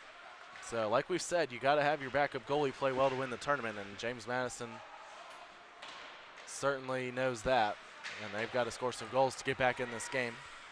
Banashevitz, Madison, Todd back out there for the Pack. Long pass finds Scott. Keegan Kelly tries to get there. Good defensive play by Rushford. He'll head the other way. He's got a 3-on-3 with Banashevitz and Jimenez. Tries to fire, couldn't get anything on the shot. It goes wide. Along the bench now, Dukes will head the other way. Here they come. Here's Keegan Kelly. Banashevitz with a nice poke check on him. Dukes will collect it. So that was Kelly again. Joey Hall doesn't know where the puck is. It's to his left. To his right, excuse me. Nobody was there for the Dukes, fortunately. Banashevitz finds Jimenez. Headed the other way. Jimenez working in front of the net. Couldn't get a stick on it. State will head the other way. That's going to be a delayed penalty. And the Dukes touch it. So this will be a State power play, third of the game. They've already got a goal. The one they didn't score on was pretty short. I believe it was only about 50 seconds. What a great song, Ethan. Great song for a great moment. You know, Ethan, one thing that I really just think that's absolutely outstanding about State is their resilience through adversity this season. Had several periods of time where they were missing several key players on their team, and they've come back roaring, and they're in the tournament now. It's a great thing. Mazikowski finds Muir along the blue line. Back to Mazikowski. He'll find Alfonsetti in front of the net, and they scored. Beautiful pass. I couldn't get a number on who scored. You know, Merchant went to I think it was Kenny. That's what I thought. Somebody went to somebody, but nonetheless, that was a beautiful behind-the-net pass to get to the front. A little bit of a tic-tac-toe. Beat that. I think it was Merchant, actually. We're going to give that one to Merchant, his second of the game. Yeah, beautiful net front presence, great slot presence, beautiful tipping from behind the net, 6-2 NC State. That's the kind of dirty goals this team needs. That was a beautiful pass from Alfonsetti. He's the one who made that play happen. Opportunity here for the Dukes off the faceoff. They send it off the side of the net in front again, and they score. I don't know what Hudson was doing on that play there, Ethan. His stick was to a position where there was no chance of stopping that player who's from getting the juicy rebound. Now 6-3 State. JMU answers right back here, Ethan. This is going to be a long night if JMU can keep this up. Robert Souza scores for the Dukes. That's just not a goal you can allow, coming off of a face-off. And the Dukes sent it on net. It went wide off the boards, and then it was just open in front of the net. Joey Hall was out of position. They knocked it in. Easy goal. Here they come. Shot on, goes wide. And the Dukes keep it in. Still a 3-goal game. About halfway through this one. 9:15 to go, second period. Another shot goes wide. Off the rebound, Joey Hall there. And he covers up. Chris Wing escorting some Dukes out of Joey Hall's breathing room, I guess you could say. Joey a little bit slow to get up, a little bit of a stinger. I wonder if somebody stepped on him or something, but that was a scary sequence of events there, Ethan, and nonetheless, bad in net front defense there by Salem. That last goal, really bad presence again. They got to make sure that they limit JMU's opportunities. They just left that net wide open. Yeah, that's really a goal you can't give up off the faceoff. 9 minutes to go. State heads the other way. Hudson behind the net. So State 2 for 3 on the power play. And like I said, the one they didn't score on was only about 50 seconds. Linsmeyer now along the benches. Dukes will take over, and they're offsides. They'll check up. Hudson will play it for the Pack. Hudson had a really good stretch. I believe it was in the first semester. He was one of the best players on the ice for about 5 or 6 games. Here's Linsmeyer, sends it in on net, rebound, and Toth covers up. That was dangerous. State couldn't get it in the net. Yeah, Ethan, let's just touch on the adversity State has had to go through this season, really thinking about that weekend in Charlotte and Clemson. Majority in Clemson, kind of missed out on that game, and it was a bad flu going around, and a lot of players were out, but State has just done incredibly well without their top forwards at times, and big props to them. Behind the net now, the Dukes have it, and they'll try to get it out. Tell you what, you feel like NC State should be up 5-6 goals in this game, but they're not. Dukes are still in it. We'll see if they can get closer. Long pass here. O'Rourke has it. Rushford long pass. Alfonsetti tipped it. Tell you what, this second line's been really good, along with the first line, as we always know. Here's Alfonsetti in front of the net. He lost it. Dukes will take over. In case you missed it, Tyler Alfonsetti has the 3.95 GPA. An easy save there for Joey Hall. 3.95 GPA in nuclear physics. I'm not sure which one of those two is more impressive, the fact that he's in nuclear physics or his 3.95 GPA, but either way, I mean, just, excellent representative of the program and great hockey player too. Yeah, especially with club hockey sports. It's not like varsity level sports where classes are taking are taken, and it's a little bit easier for the guys. But Here's Dewey, his shot deflected. yeah, going on more about classes, Ethan. These guys are still taking full 16 credit hour schedules. It's not the same as varsity sports, so big props to these club sports players. Dumped in behind Joey Hall. Rushford gets it. He gets knocked down. State will head the other way. Webb tries to get there, but he can't. Webb checks up. It was dumped in. And the Dukes have it. 7:16 to go.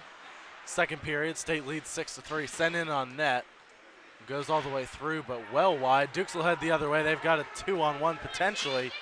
Ian O'Rourke, the first one there. Important play by O'Rourke to make sure that Dukes didn't have a 2-on-1.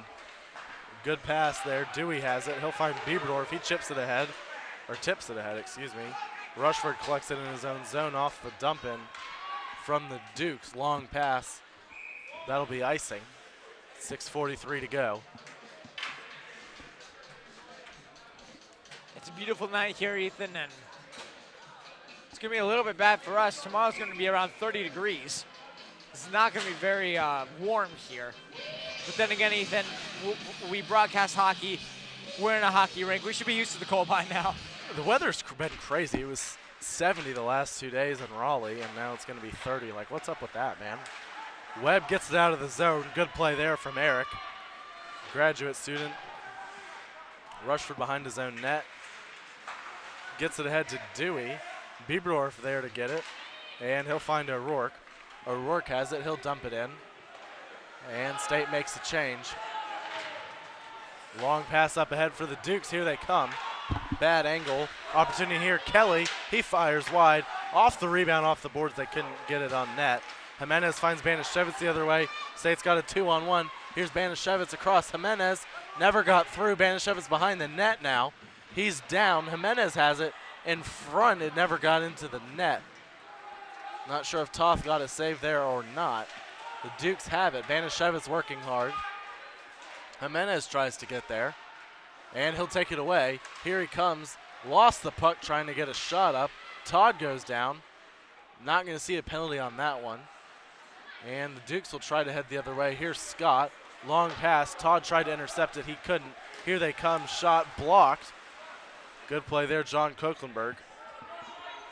Dukes back behind their own net. And they're going to cover up. They tried to cover up. Todd has it. Banashevitz couldn't get it. Dukes will head the other way. 5:17 to go in the period. Here they come around the net. Joey Hall trips, and it goes wide. Dukes still have it. Top of the blue line.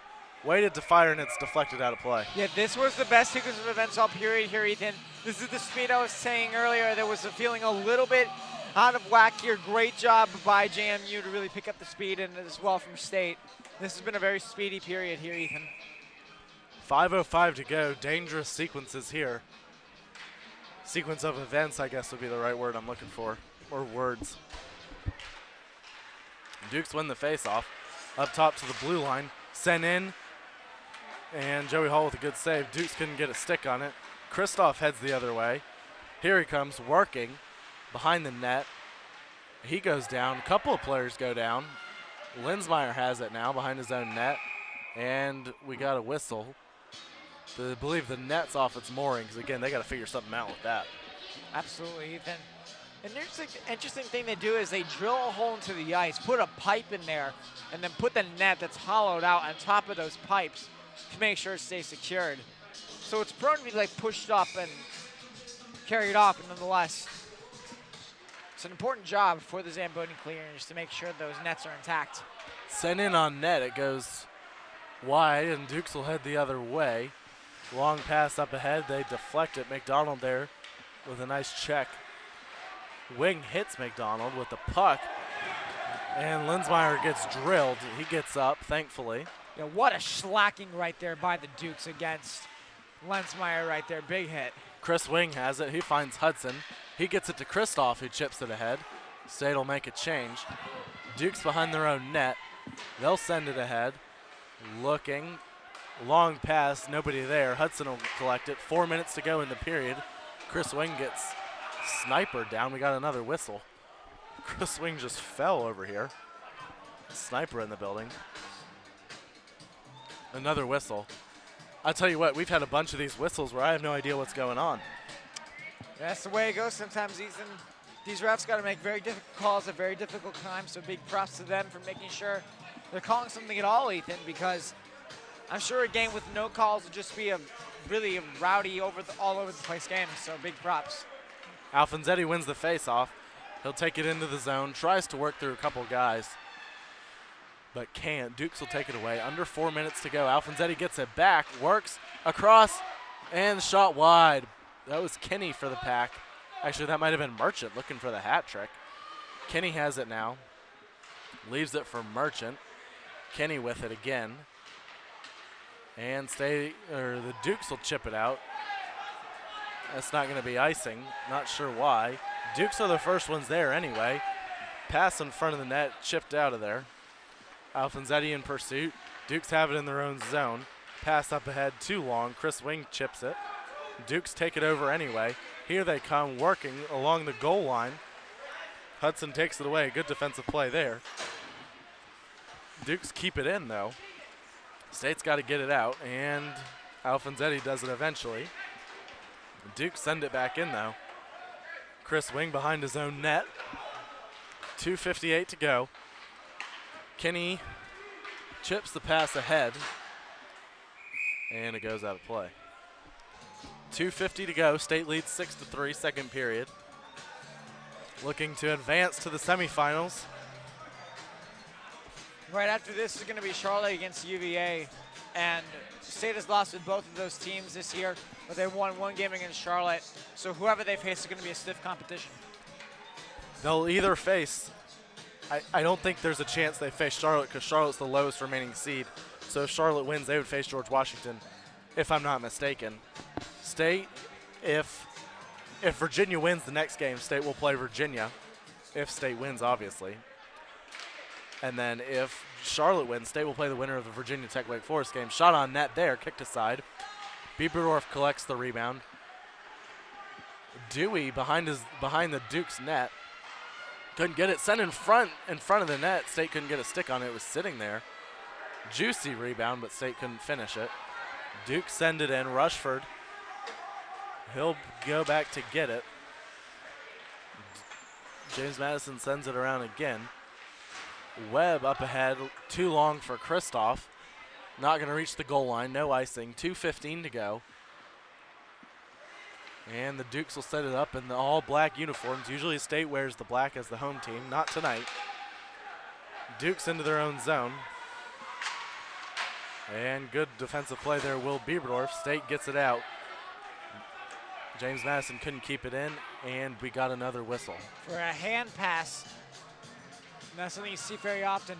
1:55 remaining to go here in the second period. So not a lot of time left here, Ethan, to make something happen. And I don't think much more can happen in this period. It's been fairly evenly matched. I think what needs to happen is play needs to settle down, and Coach Gazzillo needs to ramp up his team for this third and final period. Lots of back and forth play. 1:52 to go. I think a goal here for either team in the next 2 minutes would be huge. It'd be crushing for James Madison to give one up and go down by 4. On the other hand, if James Madison can score, it's only a 2-goal game.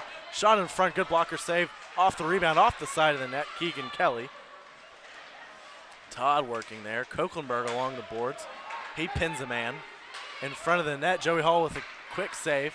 Rebound, Banashevitz there, tries to get it out. Mazikowski has it, too long for Todd. No icing. Dukes behind their own net, they turn it over. Banashevitz keeps it in the zone. State almost had a really good opportunity there, but they couldn't keep control of the puck. Dukes have it again. They'll try to get it out. They can't. Mazikowski has it. He gets knocked down. Not an easy task. Just about 1 minute to go in the period. Banashevitz working along the near boards. He gets pinned up. And State gets out of there with it. Jimenez. And Toth makes the save. Wasn't sure if it went out of play or if he made the save, but. Yeah, Toth has only given up 1 goal in this period here, Ethan, and that is very good for the backup goaltender, looking very sharp. If JMU does end up advancing, they should really consider putting him in as a starter. He's been looking great. He is a mammoth goaltender. Well, I'm sure you know, they'll take a look at things next year, see what they want to do. Definitely not the performance they wanted to see out of Thomas Harris as their starting goalie. 5 goals in the first period, not how they drew that one up. State wins the faceoff. Dukes have it now behind their own net. 45 seconds to go. And the Dukes will dump it in. They'll try to chase after it. Kokenberg's the first one there. He'll send it along to his defenseman, Mazikowski. He gets it to Kristoff. He dumps it ahead, and that's icing. Dangerous there. 30 seconds to go. You don't want to take an icing, but State does. Big day for Wolfpack Sports here. Baseball got a big win today, so big props to them. Ethan, you could probably talk a bit more on that. Oh, they swept a doubleheader actually against Seton Hall. Good start to the season there. Wish I was there, but this is a pretty good alternative, I gotta say. 20 seconds to go. State holding the puck. Mazikowski, Kokenberg with a long pass up ahead. Jack McDonald. And here they come. End of the period, kicked aside by Joey Hall. 7 seconds to go in front of the net. Hall uses a stick to get it out of there. And that's going to do it for the period. Dukes kept it in, but it was too late. I got to rephrase what I said there. I didn't mean that I would rather be at the baseball game. I meant to say I wish I could have been there. I wanted to clarify that. Anyway, State 6, James Madison 3. Quick thoughts after the second period. Yeah, it really died down from the first there, Ethan. Excited to see what's going to happen here in the third. We're going to take a quick break. We'll be back to talk about what we saw. NC State leading James Madison 6-3 on PackTV. Locally owned and operated by an NC State graduate, the Red and White Shop is your one-stop shop for all things Wolfpack. Located in the Ridgewood Shopping Center off of Wade Avenue, the Red and White Shop recently expanded from 2,400 to 5,400 square feet. Whether you're in need of tailgating essentials, decals and magnets, home goods, apparel for people of all ages, or sporting goods, the Red and White Shop has it all. Stop by today for your NC State needs. Meet Blue. Blue's not feeling well. The prescription? Generic medication. Blue wonders, do they really work as well as name brands? Yes, generics and name brand medications do work the same. Even though they may look different, generics have the same key ingredients. FDA approval is equally rigorous for generics to make sure they're as safe and effective as name brands. And Blue even saves some green, making him a little less, well, blue. Talk to your doctor about generics and visit fda.gov/generic drugs. This university is on a march to achieve our full potential. We help empower each other to dream big and do big. Our students are in a position to point to specific projects that they did in the real world, and that sets them apart. Companies want to hire NC State students. We're going to find solutions to some of the big problems and challenges. It's in the DNA of the place. We're here to think and do the extraordinary. Are you thinking about buying medicine online? A search for online pharmacies yields more than 20 million results. But which ones can you trust? Medicines bought from unlicensed online pharmacies can be dangerous. You may get a fake drug, your condition may get worse, or you may experience a bad reaction. Don't put your health at risk. To learn how to find an online pharmacy that's safe and legal, visit fda.gov/BeSafeRx. A message from the U.S. Food and Drug Administration.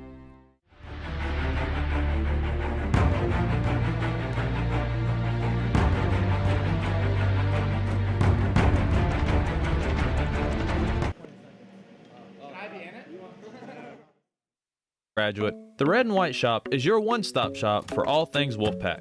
Located in the Ridgewood Shopping Center off of Wade Avenue, the Red and White Shop recently expanded from 2,400 to 5,400 square feet. Whether you're in need of tailgating essentials, decals and magnets, home goods, apparel for people of all ages, or sporting goods, the Red and White Shop has it all. Stop by today for your NC State needs. While most contraceptives are highly effective at preventing unwanted pregnancies, there is one foolproof method. Pairing socks with sandals has been scientifically proven to prevent pregnancy by deterring any contact with the opposite sex. Dad, We're grown adults now. Isn't it a little late to be having the talk or whatever this is? I know what you're thinking.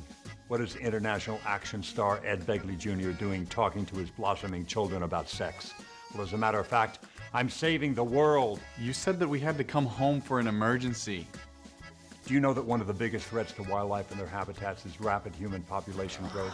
Please tell me you're done now. Do your part by showing young lovers all the tools they need to avoid intimate moments altogether. You don't have to sit through Ed Begley Jr.'s sex talk to save wildlife. Just use contraception, support reproductive rights, and speak up for sex ed in school. That's way better. Find out other world-saving tips at betterthaned.org. We farm about 3,500 acres.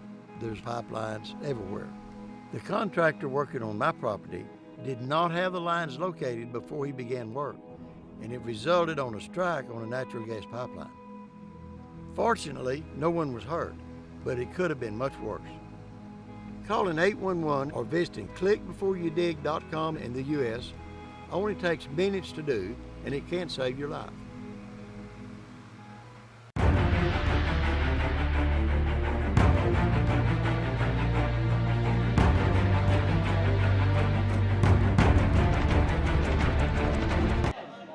Second intermission here. Ethan Berry and Zach Sawai back. Not as much going on in the second period. First period was bananas. What did you see in the second period? I think it calmed down. Both teams stepped it up defensively, and it's really just going to be a period. Third period is going to really have to be a continuation of the first period. The second period really died down, Ethan, and so far it's just been a lot of back and forth. It was a lot of back and forth. Good opportunities for both teams. A couple defensive turnovers.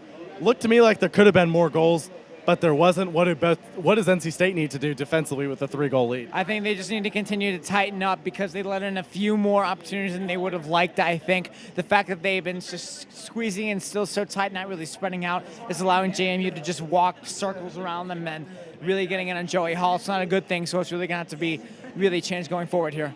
Daniel Toth played the second period after Alex Harris started in the first. What did you see from him? Oh, he's a mammoth goaltender, Ethan, and really big goaltenders are going to be really the downfall of NC State hockey because they really like to fire their shots just point blank, not a lot of effort. They don't really want to cycle that puck too much. So big goaltenders are able to stop that puck very quickly. So, yeah, I agree. Joey Hall had a much better second period, too. State's still got to give him a little more help. What did you see from him? Joey Hall, he did the best he could in that period, really sprawling out, really made some key saves in that period. Really better than the first period, so really interesting to see what he does going forward here.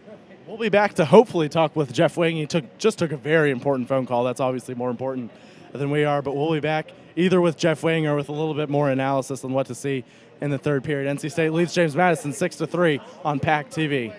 Locally owned and operated by an NC State graduate, the Red and White Shop is your one-stop shop for all things Wolfpack. Located in the Ridgewood Shopping Center off of Wade Avenue, the Red and White Shop recently expanded from 2,400 to 5,400 square feet. Whether you're in need of tailgating essentials, decals and magnets, home goods, apparel for people of all ages, or sporting goods, the Red and White Shop has it all. Stop by today for your NC State needs. While most contraceptives are highly effective at preventing unwanted pregnancies, there is one foolproof method. Pairing socks with sandals has been scientifically proven to prevent pregnancy by deterring any contact with the opposite sex. Dad, we're grown adults now. Isn't it a little late to be having the talk or whatever this is? I know what you're thinking. What is international action star Ed Begley Jr. doing talking to his blossoming children about sex? Well, as a matter of fact, I'm saving the world. You said that we had to come home for an emergency. Do you know that one of the biggest threats to wildlife and their habitats is rapid human population growth? Please tell me you're done now. Do your part by showing young lovers all the tools they need to avoid intimate moments altogether. You don't have to sit through Ed Begley Jr.'s sex talk to save wildlife. Just use contraception, support reproductive rights, and speak up for sex ed in school. That's way better. Find out other world-saving tips at betterthaned.org. This university is on a march to achieve our full potential. We help empower each other to dream big and do big. Our students are in a position to point to specific projects that they did in the real world, and that sets them apart. Companies want to hire NC State students. We're going to find solutions to some of the big problems and challenges. It's in the DNA of the place. We're here to think and do the extraordinary.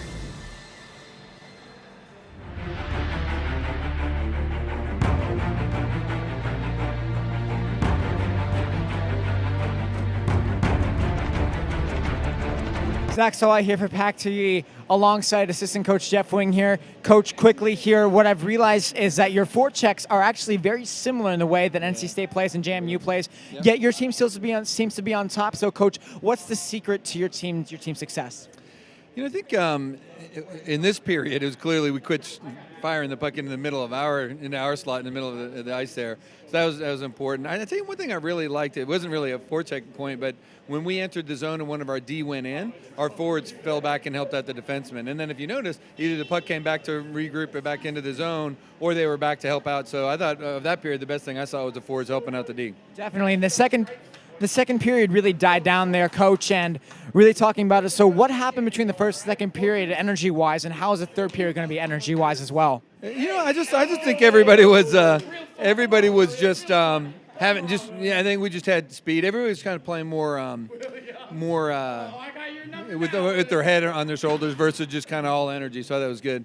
Speed's going to be very important here. Coach, we thank you for joining us. We got to get ready for your players to get back on the ice. And I'm not so sure about those JMU fans, though. Oh, the JMU fans! Let's go! All right, thank you for joining us here on PackTV. Me and Ethan will be right back for this broadcast right here on PackTV.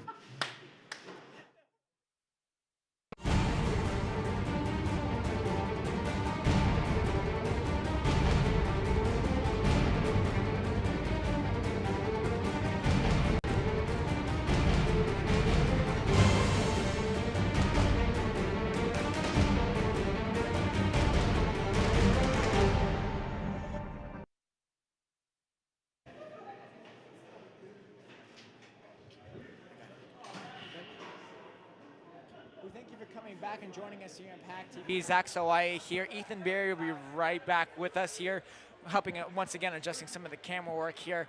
Just as talk assistant coach Jeff Wing, we're running a bit short on time, but a lot of good insight from him as well, talking about forecheck on how the play was sort of settling down. Thanks again to Coach. Locally owned and operated by an NC State. Welcome Ethan Berry back to the broadcast here after helping out with some camera work. Ethan, take it away. I'll tell you what, it's always interesting being out among the fans. You never know what you're going to get. And it's like Pawn Stars. You never know who's going to walk through that door. James Madison fans, they desperately wanted to be on air, but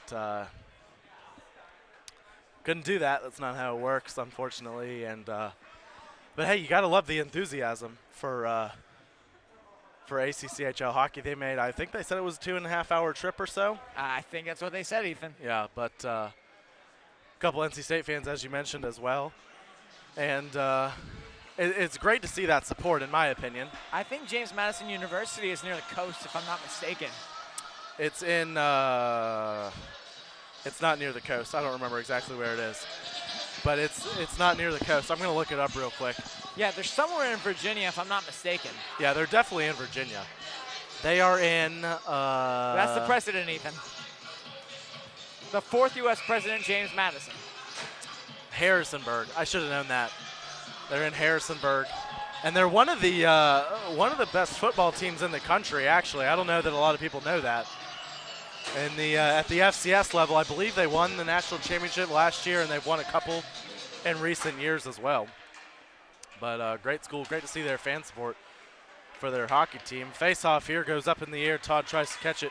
He cannot. State's got 1 period to hang on. We got an offsides. 1 period left here today. Could go to overtime, of course.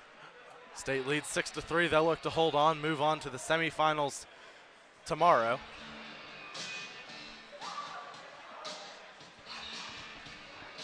Yeah, another face-off outside the zone. Yeah, if State can pull out this win, it's going to be a really important day tomorrow to make sure they don't go into that consolation game too upset. They want to bring it home. Coach Gazzillo said it best. They come here to win. They don't come here to get a nice day and go home. James Madison off a turnover in front of the net. Joey Hall sprawled out And Dukes couldn't put it in the net. Couldn't tell if he made the save or not. Jimenez now on the far boards, behind the net, still has the puck, loses the defender, still has it. Tried to get it to Banishevitz at the blue line, couldn't. Banishevitz with a good poke check. And the puck's all the way back behind the net. There's O'Rourke with a big hit along the boards. James Madison keeps it in momentarily, but State takes over. Pass took a weird bounce off the boards. Jimenez couldn't get it. Todd collects it in his own zone, dumps it in. And the Dukes in front of Daniel Toth. I believe I called their starting goalie Alex Harris. Want to apologize to him. It's Thomas Harris, actually. Kinney now out there for the Pack. Alfonsetti forces a turnover, but he lost the puck. The Dukes will head the other way, and they miscommunicate on the pass. They'll keep it in, though. Merchant there. He's got 2 goals tonight. Banishevitz also with 2. Alfonsetti and Todd also scored. Kinney with it now. Into the zone. Working. He's got Merchant, who's looking for a hat trick. Can't get it to him. Alfonsetti sends it on net quickly. Good save by Toth. Now it's behind the net. Dukes have it. A kind of important thing here, Ethan. His name is Toth Daniel, not Daniel Toth. Our bad here on the broadcasting booth. I just saw that on the roster here for JMU Dukes. I think that some of the names on the website they put their last name in first. I think that's why it looks that way. If you look at some of the other names, they also appear the same way. Colin Hurley. That was the one I noticed earlier. I think there's another one as well. I can't imagine that his first name is Toth, though. I'm pretty sure it's Daniel. State leads 6-3, 18 minutes to go. Looking to hold on and advance to the semifinals, where they will face Virginia if chalk holds, of course. Definitely not a guarantee. Dukes win the face-off. Shot there. Rushford blocks it in front of the net. Merchant. And it goes in front of the net. Opportunity for the Dukes. Joey Hall sprawled out. They can't get in the net. Rushford chips it ahead. And we got a penalty. I think we got a penalty. Last time, yeah, we do have one. Merchant takes a seat. Second power play of the game for the Dukes.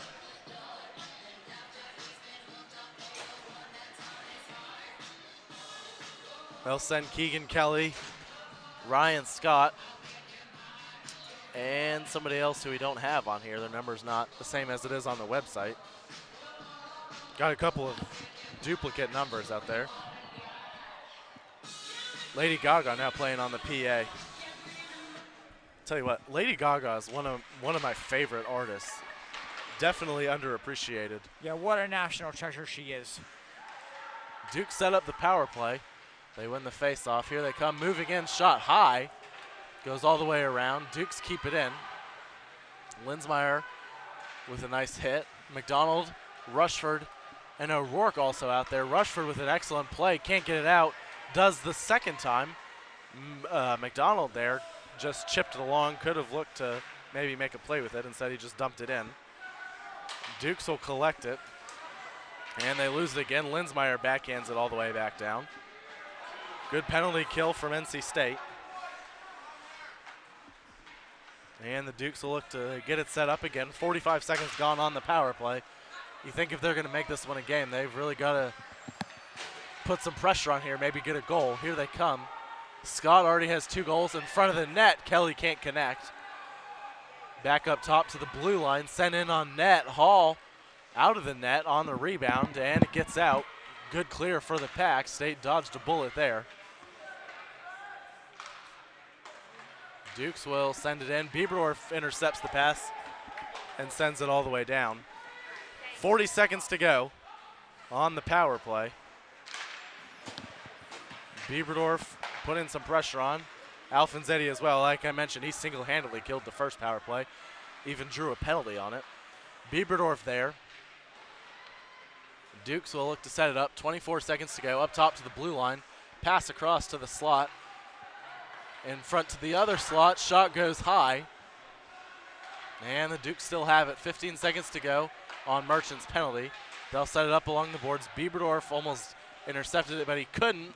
Joey Hall with a save behind the net, all the way back out in front of the State bench. Dukes have it now, working in backhander across. Nobody there. Merchant's out of the box. And here comes State. Alfonsetti has Jimenez and Mazikowski with him. And it's intercepted. Dukes will head the other way. Good interception there. Banishevitz, he dumped it ahead to prevent the opportunity. Dukes will send it in even further. Mazikowski with a big hit. Kochlenberg back there as well. Banishevitz right there in front of the net. It goes all the way down. Dangerous play there for the, well, that's going to be an icing. I don't really know how. Yeah, Ethan, this penalty kill for penalty kills for State has been actually very strong here, and JMU just couldn't capitalize on anything right there. So props to NC State, and really need to move forward here. Big shout out here to our technical crew here, making sure the scoreboard gets fixed. It's a tedious job, but we're really thankful for it as well. I'll tell you what, Banishevitz is talking with the refs. I have no idea how that was an icing call because James Madison centered the puck. And yeah, there they go. They're going to get it out to center ice. That didn't make any sense. James Madison centered the puck, and it went all the way through, all the way back down to the other end. Somehow they called icing on that. But the refs correct the call, and they take it out at center ice. Hudson with it now in his own zone. Jimenez with it, looking for Todd, can't get it out of there. Jimenez gets it eventually. Here comes Luis working 1-on-2, 1-on-5 really. Banishevitz with it in front of the net, and a good save. Toth, his bench appreciates that one. That was a big save. Absolutely, Ethan, and one of the big thing is goaltenders in general really need to try and just be the best that they can, and they're consistently doing that. And you know, Daniel Toth, you know, is a huge goaltender, and State's been running into problems, only been able to get one goal on him so far. They need to fire some more high-quality shots and stop throwing the puck at the net. Yeah, big save there. Really can't allow this to get to a 4-goal game in the third period, or really at any point of the game, but especially in the third period. James Madison sends it around in the offensive zone. They're really putting some pressure on lately. Banishevitz has it, though. Tries to get it out of the zone, but can't. Excuse me. Hudson has it. He'll get it to Chris Wing, and they'll get it out of the zone, but the Dukes have it in the neutral zone now. Back in their own zone, Banishevitz and Jimenez putting some pressure on. Long pass tipped ahead. Chris Wing's going to get back to get it. Not going to be icing. Wing has it. Up ahead, Jimenez. Jimenez chips it to Wing out of the zone. Banishevitz looks to take away the puck but can't. And Banishevitz forces a turnover. Here he comes looking for a hat trick. Centering pass never got through. And they'll send it all the way back down. Rushford has it. And State just trying to send it in so they can get it changed. Banishevitz gets it to Rushford. Bieberdorf trying to get it in. Banishevitz has it again. And he gets hit along the near boards. With it, there's Bieberdorf, but he lost it. Had it momentarily. 13:30 to go. Dukes head the other way. And good hit there from Rushford. Went low on one of the James Madison defensemen. Yeah, what a hip check right there by Ellis Rushford. Really strong hit from one of my favorite defensemen on this team. Here comes Webb, his shot. Good save, Toth. Dukes collect the rebound. They'll try to get it up out of the zone. Long pass ahead. Here's Scott up looking for Kelly, intercepted by Rushford. Excellent play there. Dangerous duo for the Dukes. Good save. Joey Hall rebound out in front. And the Dukes have it. Another big shot. Joey Hall comes out of the net to make the save. Keegan Kelly with a good opportunity there. Yeah, Joey Hall continues to make really good stops here for the Ice Pack. 12:42 left to go here, Ethan. The team is looking very strong, and if they can really get one more rush going in here, get a few odd man rushes, cause a few breakouts, really eliminate JMU's forecheck, they could be in a good position to really just spice things up. 12:38 to go. James Madison's going to need a goal, I'd say, ideally in the next 2.5 minutes. We're going to have a discussion here with the scorers table. Yeah, I'd say James Madison really needs a goal next 2.5 minutes. I'd say no more than 3-4 minutes. Would you agree? If they're going to get back in the game? Oh, absolutely, Ethan. I think they need something to start the momentum here quickly because 3 goals is hard to come by in 1 period. State really did well in that first period, and they deserved those goals. Tell you what, James Madison was down by 3 entering the 3rd period earlier, and they scored 1 goal early, but they put some pressure on and couldn't get the 2nd goal or the 3rd goal that would have tied the game. Alfonsetti fires high. Merchant along the far boards. He goes down. Alfonsetti there as well for the Pack. Dukes have it on the other side now. Kenny takes it away momentarily. Dukes get it back. Alfonsetti has it. Working hard behind the net. Goes for the wraparound. Hangs on to the puck. And tries to juke around the man, but couldn't. Dukes will take it. Kenny has it. And Dukes send it out. Long pass ahead. There's Scott. They like to cherry pick, just like Jimenez and Banashevitz. Kelly has it, and he'll fire, blocked out in front, and he goes into the boards. Duke's really looking to those two to get back in this game in front, and they scored. Excellent centering pass. I believe that was Kyle Height who gets that goal, and they make it 6-4. They got that goal in the next 2.5 minutes that they needed. Bad slot defense there, Ethan. Left him wide open right there, and Joey Hall had no help. And it's now 6-4, Ethan, and those 4 goals have really just been for the fact that State has not provided Joey Hall any support. It is now 6-4. 12 minutes to go, plenty of time for the Dukes. Every time State scored, Dukes have responded. Not every time, I guess the game would be tied if that was the case, but each of the last 2 times anyway. State back in their own zone. Koeklenberg has it. And there's McDonald. He'll dump it in. 11:30 to go. They needed that goal in the first 10 minutes of the period. Ideally first 5 minutes, but you'll take one. And they got it. Big shot there from Koeklenberg, saved by Toth. Really all State can do now is make sure they emphasize their neutral zone and offensive zone play, because defensive zone right now need to make sure that the puck stays out of there whatsoever. They don't want JMU to get another 2 goals, and they're finding that's getting harder to score on JMU's goaltender. So it's going to be a matter of, can they keep the puck in the offensive zone here, Ethan? Yeah, I'd say State needs a good 3-4 minute stretch here. Don't necessarily need a goal. Obviously, you'll love one, but definitely a good stretch. 3-4 minutes maybe. McDonald and the near board sent in there by Mura. And the Dukes get out of there with it. Koeklenberg intercepts the long pass, and he'll dump it in ahead. Dukes try to head the other way, and they do. Joey Hall came out to play the puck instead of let Mazikowski take it. And State will head the other way. A long pass for Mura. Too long. No icing. Didn't reach the goal line. Dukes will set it up. Here they come. Weak pass intercepted. Didn't get much on it. Linsmeyer tipped it in. Couldn't keep control. State has it back in their own zone now. Koeklenberg. Long pass for Linsmeyer. Not going to be icing. I don't think Linsmeyer touched it. 10.5 minutes to go. In front of the net, and Toth comes out to cover up. UVA fans are piling in here, Ethan. This arena is about to be rocking when they take on their opponents, and really going to find out who State's going to be taking on next in this ACCHL tournament. It's going to be a big game here, Ethan. Banashevitz with it.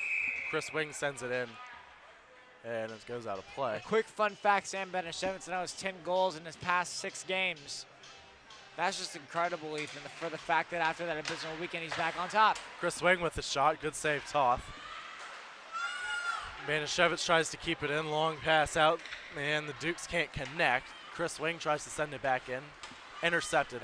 Halfway through the 3rd period, State leads 6-4. Huge first period, and then another goal in the 2nd. State trying to advance to the semifinals of the ACCHL tournament. Dukes in the offensive zone battling. Banashevitz in there for the Pack. And Chris Wing comes out of there with it as we got some really loud bass. Jimenez sends it all the way down. That's going to be icing. Some really loud bass. I'm not really sure where it's coming from. I think it's the restaurant behind us. The refs have done this twice. Maybe you can explain this one to me, Zach. They've blown the whistle on an icing a couple times before the players have gotten to the face-off circle. So what happened was a few years ago, Yoni Pickenen from the Carolina Hurricanes, when icing used to be when it was, I'll explain it when play dies down a little bit more here, Ethan. Hudson comes out of the face-off with it, and here comes Jimenez holding in front of the net, and it comes all the way back out. Rushford keeps it in. He sends it on net, but we got another whistle. That's going to be a penalty on James Madison. I understand. I know where you're going with this. Right. I know you don't have to touch the puck, but it seems to me that they've blown the whistle before the James Madison players gotten to where they need to. Because what they're doing is, in order to stop any injuries where the player may accidentally make a very bad crash into the boards, they try to determine on the fly who's going to touch the puck first, so the players have time to stop so they don't get seriously injured. It's a matter of safety, Ethan. So they are just blowing it a little early just for good measure? For safety, absolutely. Yeah. I mean, State wasn't going to win those races. I was just curious.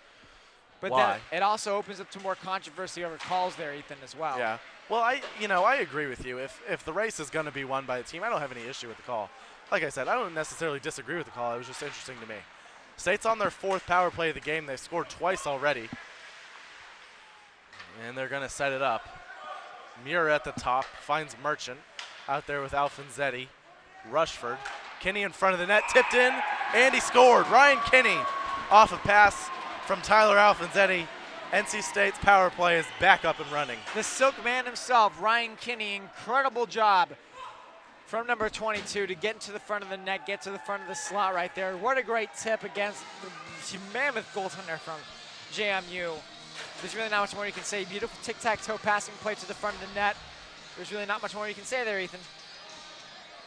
8:57 to go. State's lead back up to 3. State's 3 for 4 on the power play, which is just excellent. And one thing I wanted to mention, the one power play they didn't score on was about 50 seconds worth of power play because there's a minute of 4-on-4 in there. So your power play, I mean, you can't ask it to be any better than it has been so far. 8:45 to go. State and James Madison.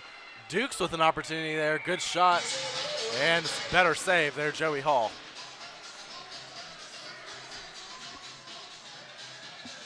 Yeah, not much time left to go here. We do have 8 minutes and 38 seconds left of playing time here. You know, Ethan, what's going to be the secret to success? I mean, in your opinion? I mean, I have a lot of thoughts, of course, but, you know, what are your thoughts? How do you think State can really capitalize here going forward? Well, are you talking about just this game? In front of the net, James Madison whiffs on the shot. Yes. In this game, State needs to stay aggressive. Absolutely, Ethan. I think State's biggest issues, really, and any team, when you get complacent with a lead, that's when you have issues. Dewey works around a man.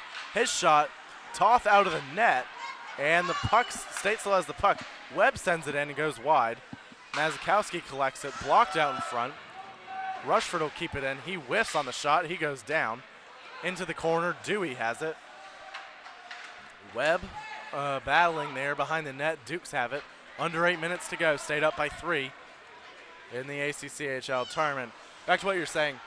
I just think you have to stay aggressive, and that goes for all sports, really, not just hockey, but I think it applies more so, especially to this NC State team. When you're stop being aggressive, that's when you know, things aren't going to go your way. You're going to get a bad bounce, and you know, you're going to give up a fluke goal or something like that. 7:30 to go. Here comes Dewey again. Big slap shot, deflected, never got to the net. Actually did get to the net, just wide. Todd keeps it in, sends it all the way down into the corner. Knocked down by the Dukes. And we got a whistle. Yeah, impeccable music choice here, Ethan, of course. Music, the important part of any good hockey game, and it's really good to see that, you know, fans starting to pile in here. We have a lot of fans up here on the podium here, podium, balcony, whatever you want to call it. I don't really know. But, yeah, not a lot of time left in this game. State could really walk away with the win here. I think it's a balcony is the word you're looking for. That's probably State keeps it in momentarily. Dukes head the other way. And they send it in on net. Joey Hall covers up. Last week we saw West Virginia pull their goalie. I want to say they had a 2-man advantage. And then they pulled a goalie to have a 6-on-3 with, what was it, 6 minutes left and they were down 3? That sounds right. You think we see the same thing here? I doubt it. I doubt it because JMU is a much stronger offensive team than West Virginia was last week. And I think they can do well with 5 forwards instead of 6. I think it'll be interesting. You really got nothing to lose. Because the refs are going to have another discussion. You've got nothing to lose. You're down by 3, 7:14 to go. I mean, I'd say if you can't get a goal in the next 2 minutes, maybe it's worth a shot, you know? Maybe. But we'll see what happens. And like I said, you know, you're playing for all your marbles right here. If you don't win, there's no tomorrow. So, you know, that's just me.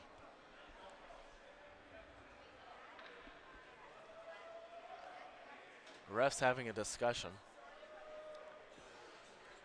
Not really sure what about.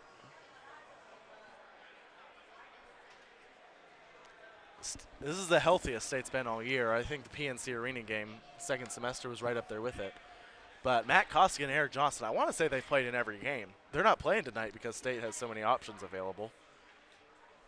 And I'm sure they'd love to play, but Bieberdorf got bumped down to the 4th line. Jack McDonald back, Ryan Kinney back.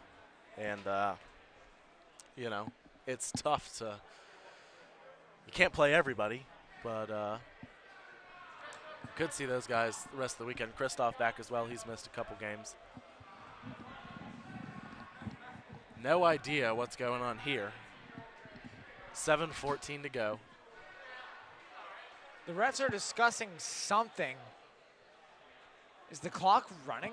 No, the clock's not. Well, it is now. Huh. It was at 7:14, but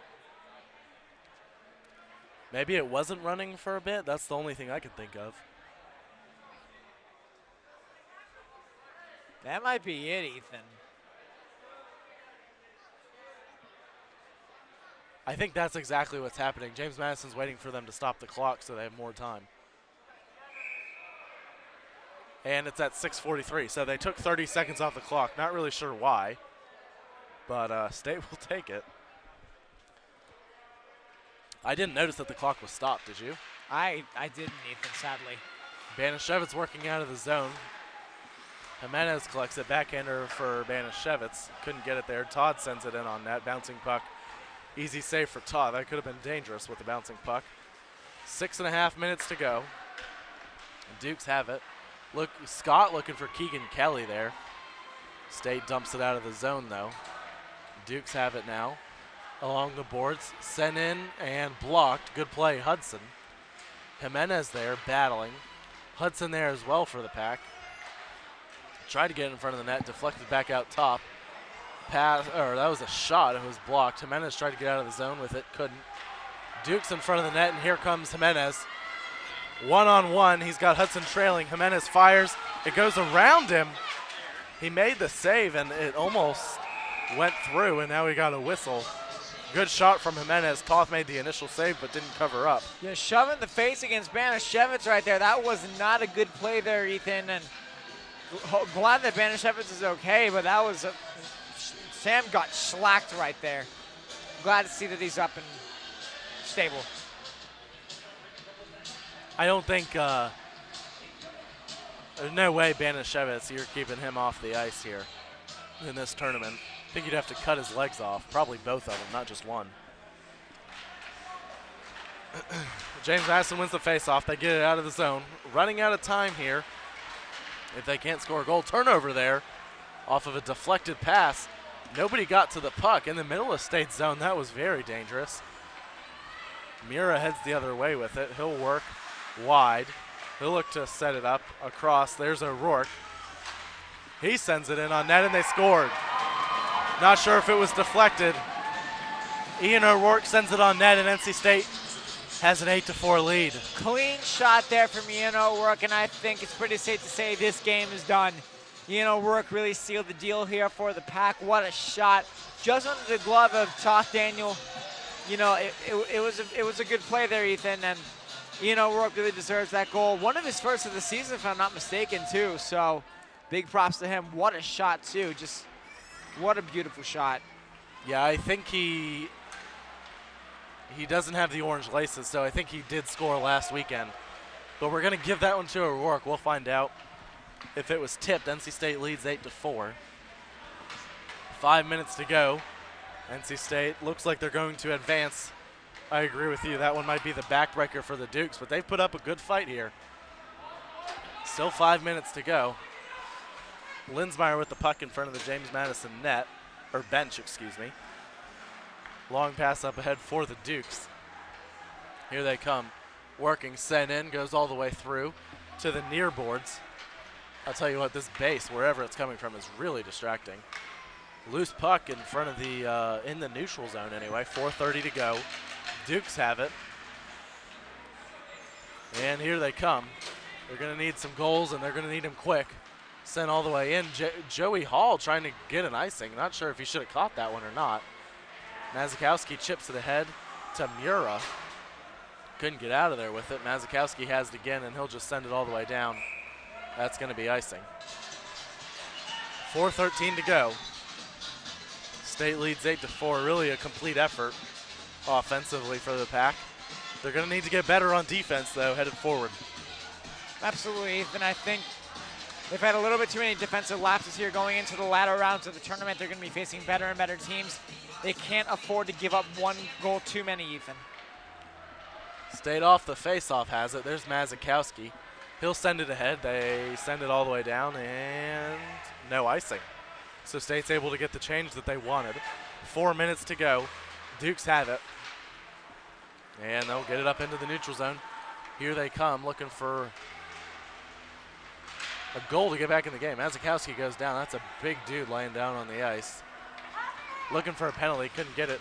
Koeklenberg with it. Fires, and he made the initial save and hit the post, or the crossbar, excuse me.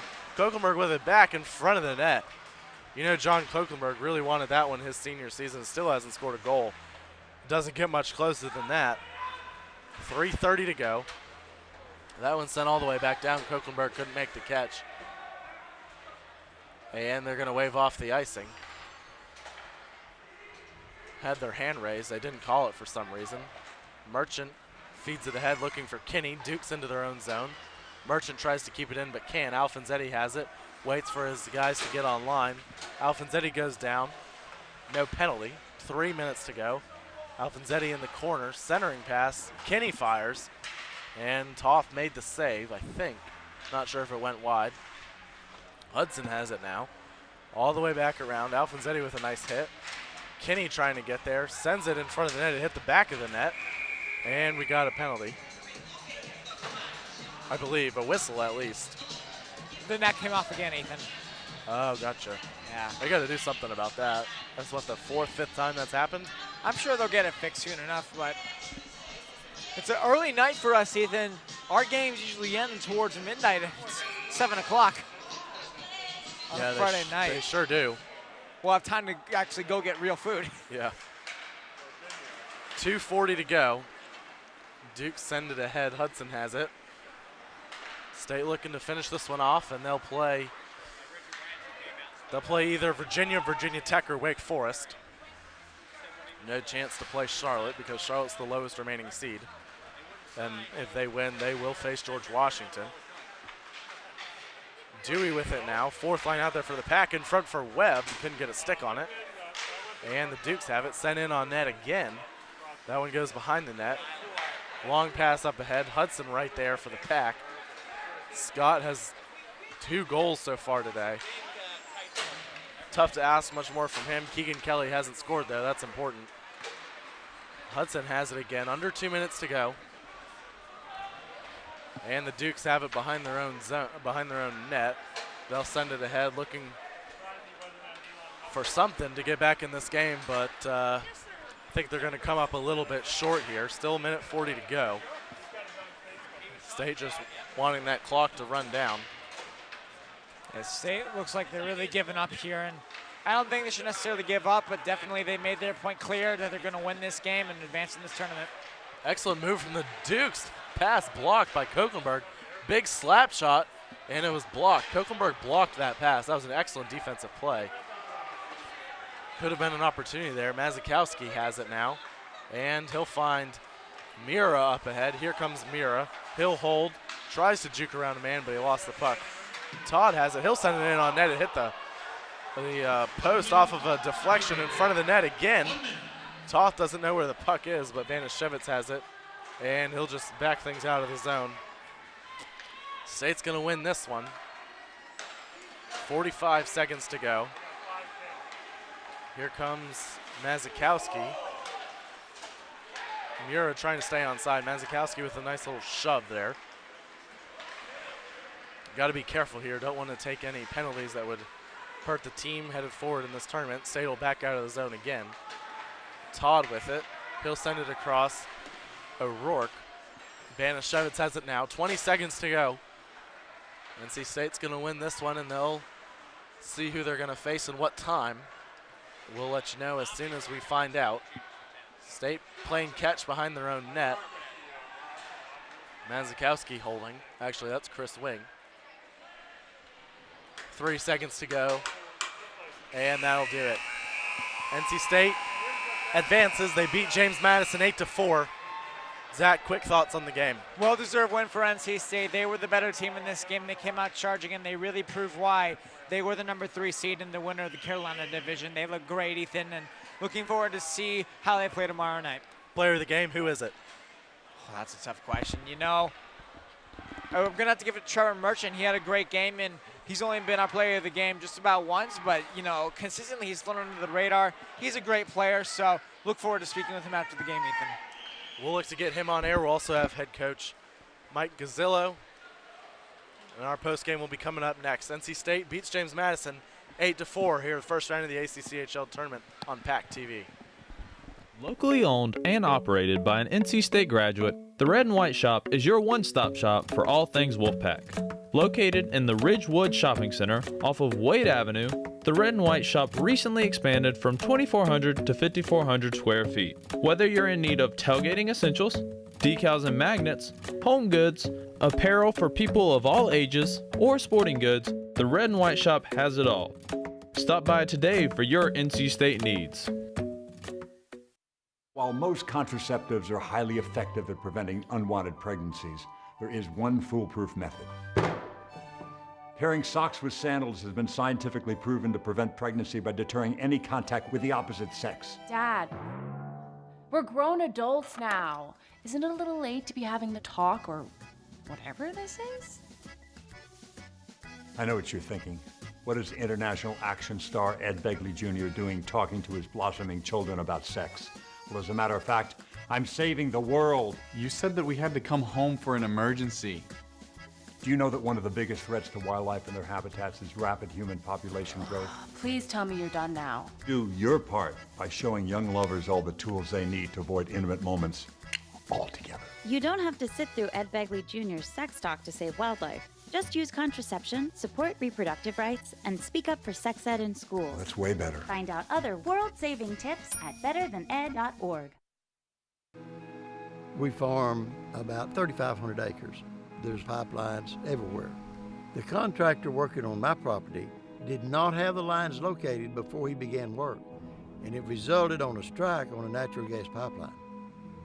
Fortunately, no one was hurt, but it could have been much worse. Calling 811 or visiting clickbeforeyoudig.com in the U.S. only takes minutes to do, and it can save your life.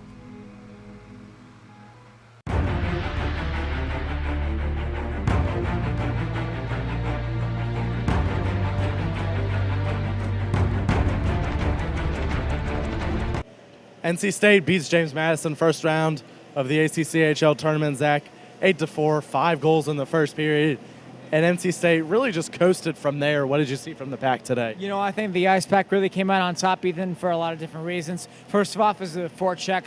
Forecheck was absolutely outstanding. The ability for them to really pressure James Madison to keep the puck in their end.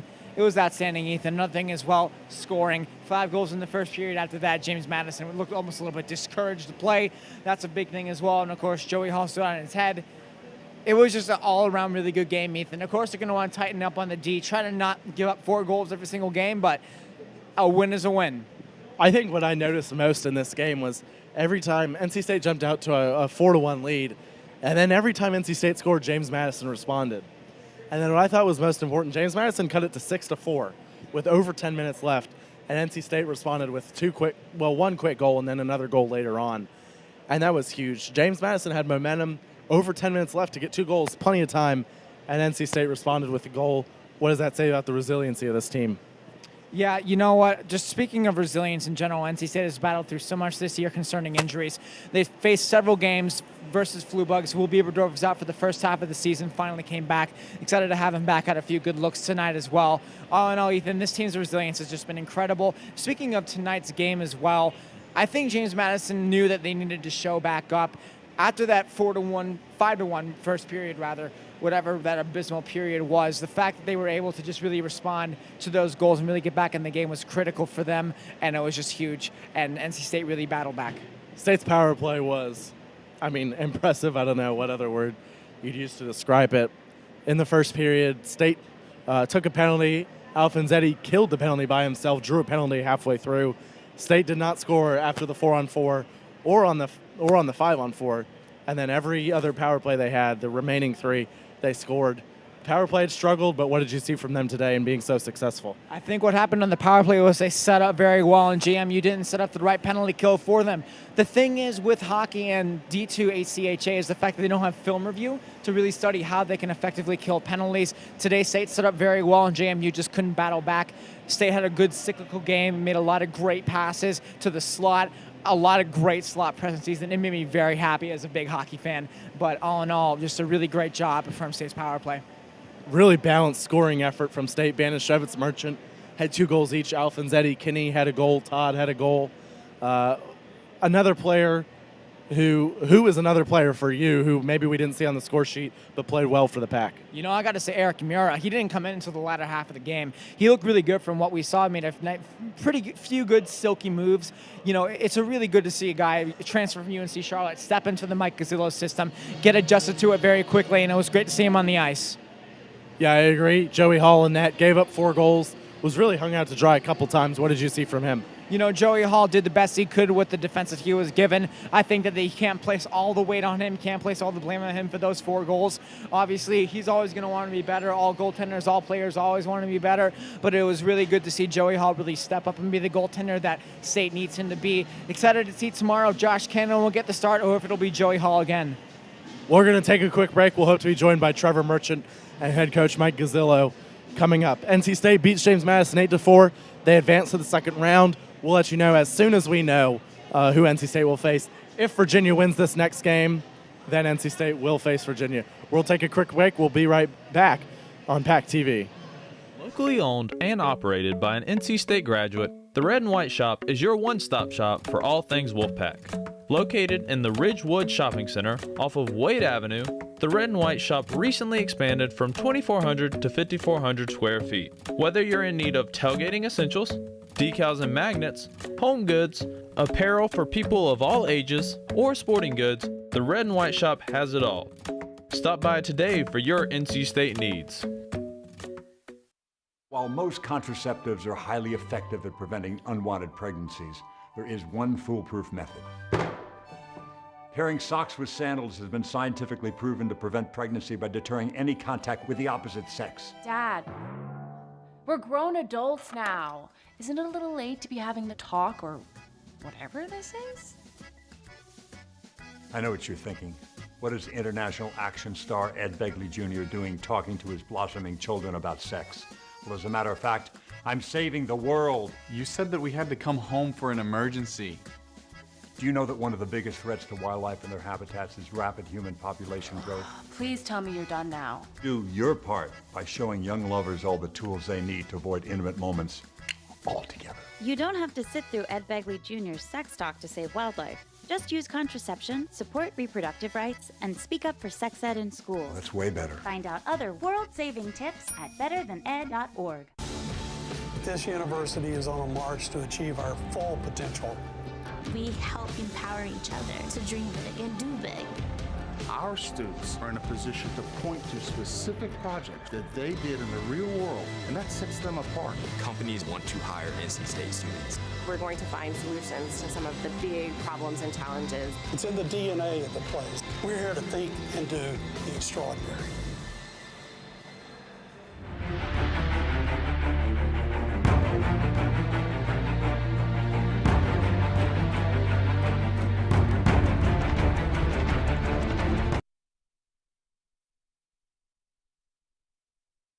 It's really a great start, and then you never allowed James Madison to get back in the game. Every time they scored, you'd respond. What did you see from your guys tonight? I mean, I told my guys, if we come out and we're disciplined and we put in the effort, that we're going to be a dangerous team in this tournament. And they were very disciplined tonight, and we had a great effort, and it showed. We got a lot of goals, and guys played well. I'm real happy with them. Staying out of the box has been an issue all year. Penalty kill's been good, but you've struggled staying out of the box. But you did tonight. That was one thing me and Zach forgot to talk about. Your penalty kill was good, but you didn't really have to do it a whole lot because you stayed out of the box. What does that mean for your team going forward if you can continue to do that? I mean, it's huge because when we're 5-on-5, we're a really good team. When we're constantly getting down, it's hard to get momentum, and then you get your best players off the ice because Sam and Luis usually don't, kill. So they're on the bench more than they need to be, and it kind of disrupts the flow of the team and the flow of the bench, too, because you're constantly juggling lines. So discipline was a big thing. We talked about it during the week. We talked about it today going into the game, and it's been good. Really a balanced scoring effort. 2 goals from Banashevitz, 2 goals from Merchant, and 4 other guys had a goal. What does that mean for your team moving forward if you can have balanced scoring? Well, I mean, it makes it a lot easier for us to play well and win when we're getting scoring from all the lines. And we're getting, even the lines that don't score, I mean, they're getting good opportunities and they're getting the pucks into their zone. So when you get a face-off, it's an offensive zone face-off, right? So, you can't rely on the same 2 or 3 guys. You got to get scoring from everybody. And guys are pitching in. They all want it and keep going. One of your better performances of the year. Looking forward to tomorrow. What's one adjustment that you think you guys need to make? I think just maybe a little more execution in the neutral zone and the defensive zone would help us. I'm not saying we're not playing well, but I think there's probably just a little bit of back-checking work we could do a little better. Other than that, I think we're good. Thanks, Coach. Thanks for being here with us. Zach's going to be right back with Trevor Merchant to wrap it up. Ethan Barry here. NC State beats James Madison 8-4 and advances to the semifinals of the ACCHL tournament. We'll be right back with Trevor Merchant on PackTV. Locally owned and operated by an NC State graduate, the Red and White Shop is your one-stop shop for all things Wolfpack. Located in the Ridgewood Shopping Center off of Wade Avenue, the Red and White Shop recently expanded from 2,400 to 5,400 square feet. Whether you're in need of tailgating essentials, decals and magnets, home goods, apparel for people of all ages, or sporting goods, the Red and White Shop has it all. Stop by today for your NC State needs. Meet Blue. Blue's not feeling well. The prescription? Generic medication. Blue wonders, do they really work as well as name brands? Yes, generics and name brand medications do work the same. Even though they may look different, generics have the same key ingredients. FDA approval is equally rigorous for generics to make sure they're as safe and effective as name brands. And Blue even saves some green, making him a little less, well, blue. Talk to your doctor about generics and visit fda.gov/generic drugs. This university is on a march to achieve our full potential. We help empower each other to dream big and do big. Our students are in a position to point to specific projects that they did in the real world, and that sets them apart. Companies want to hire NC State students. We're going to find solutions to some of the big problems and challenges. It's in the DNA of the place. We're here to think and do the extraordinary. Are you thinking about buying medicine online? A search for online pharmacies yields more than 20 million results. But which ones can you trust? Medicines bought from unlicensed online pharmacies can be dangerous. You may get a fake drug, your condition may get worse, or you may experience a bad reaction. Don't put your health at risk. To learn how to find an online pharmacy that's safe and legal, visit fda.gov/BeSafeRx. A message from the U.S. Food and Drug Administration.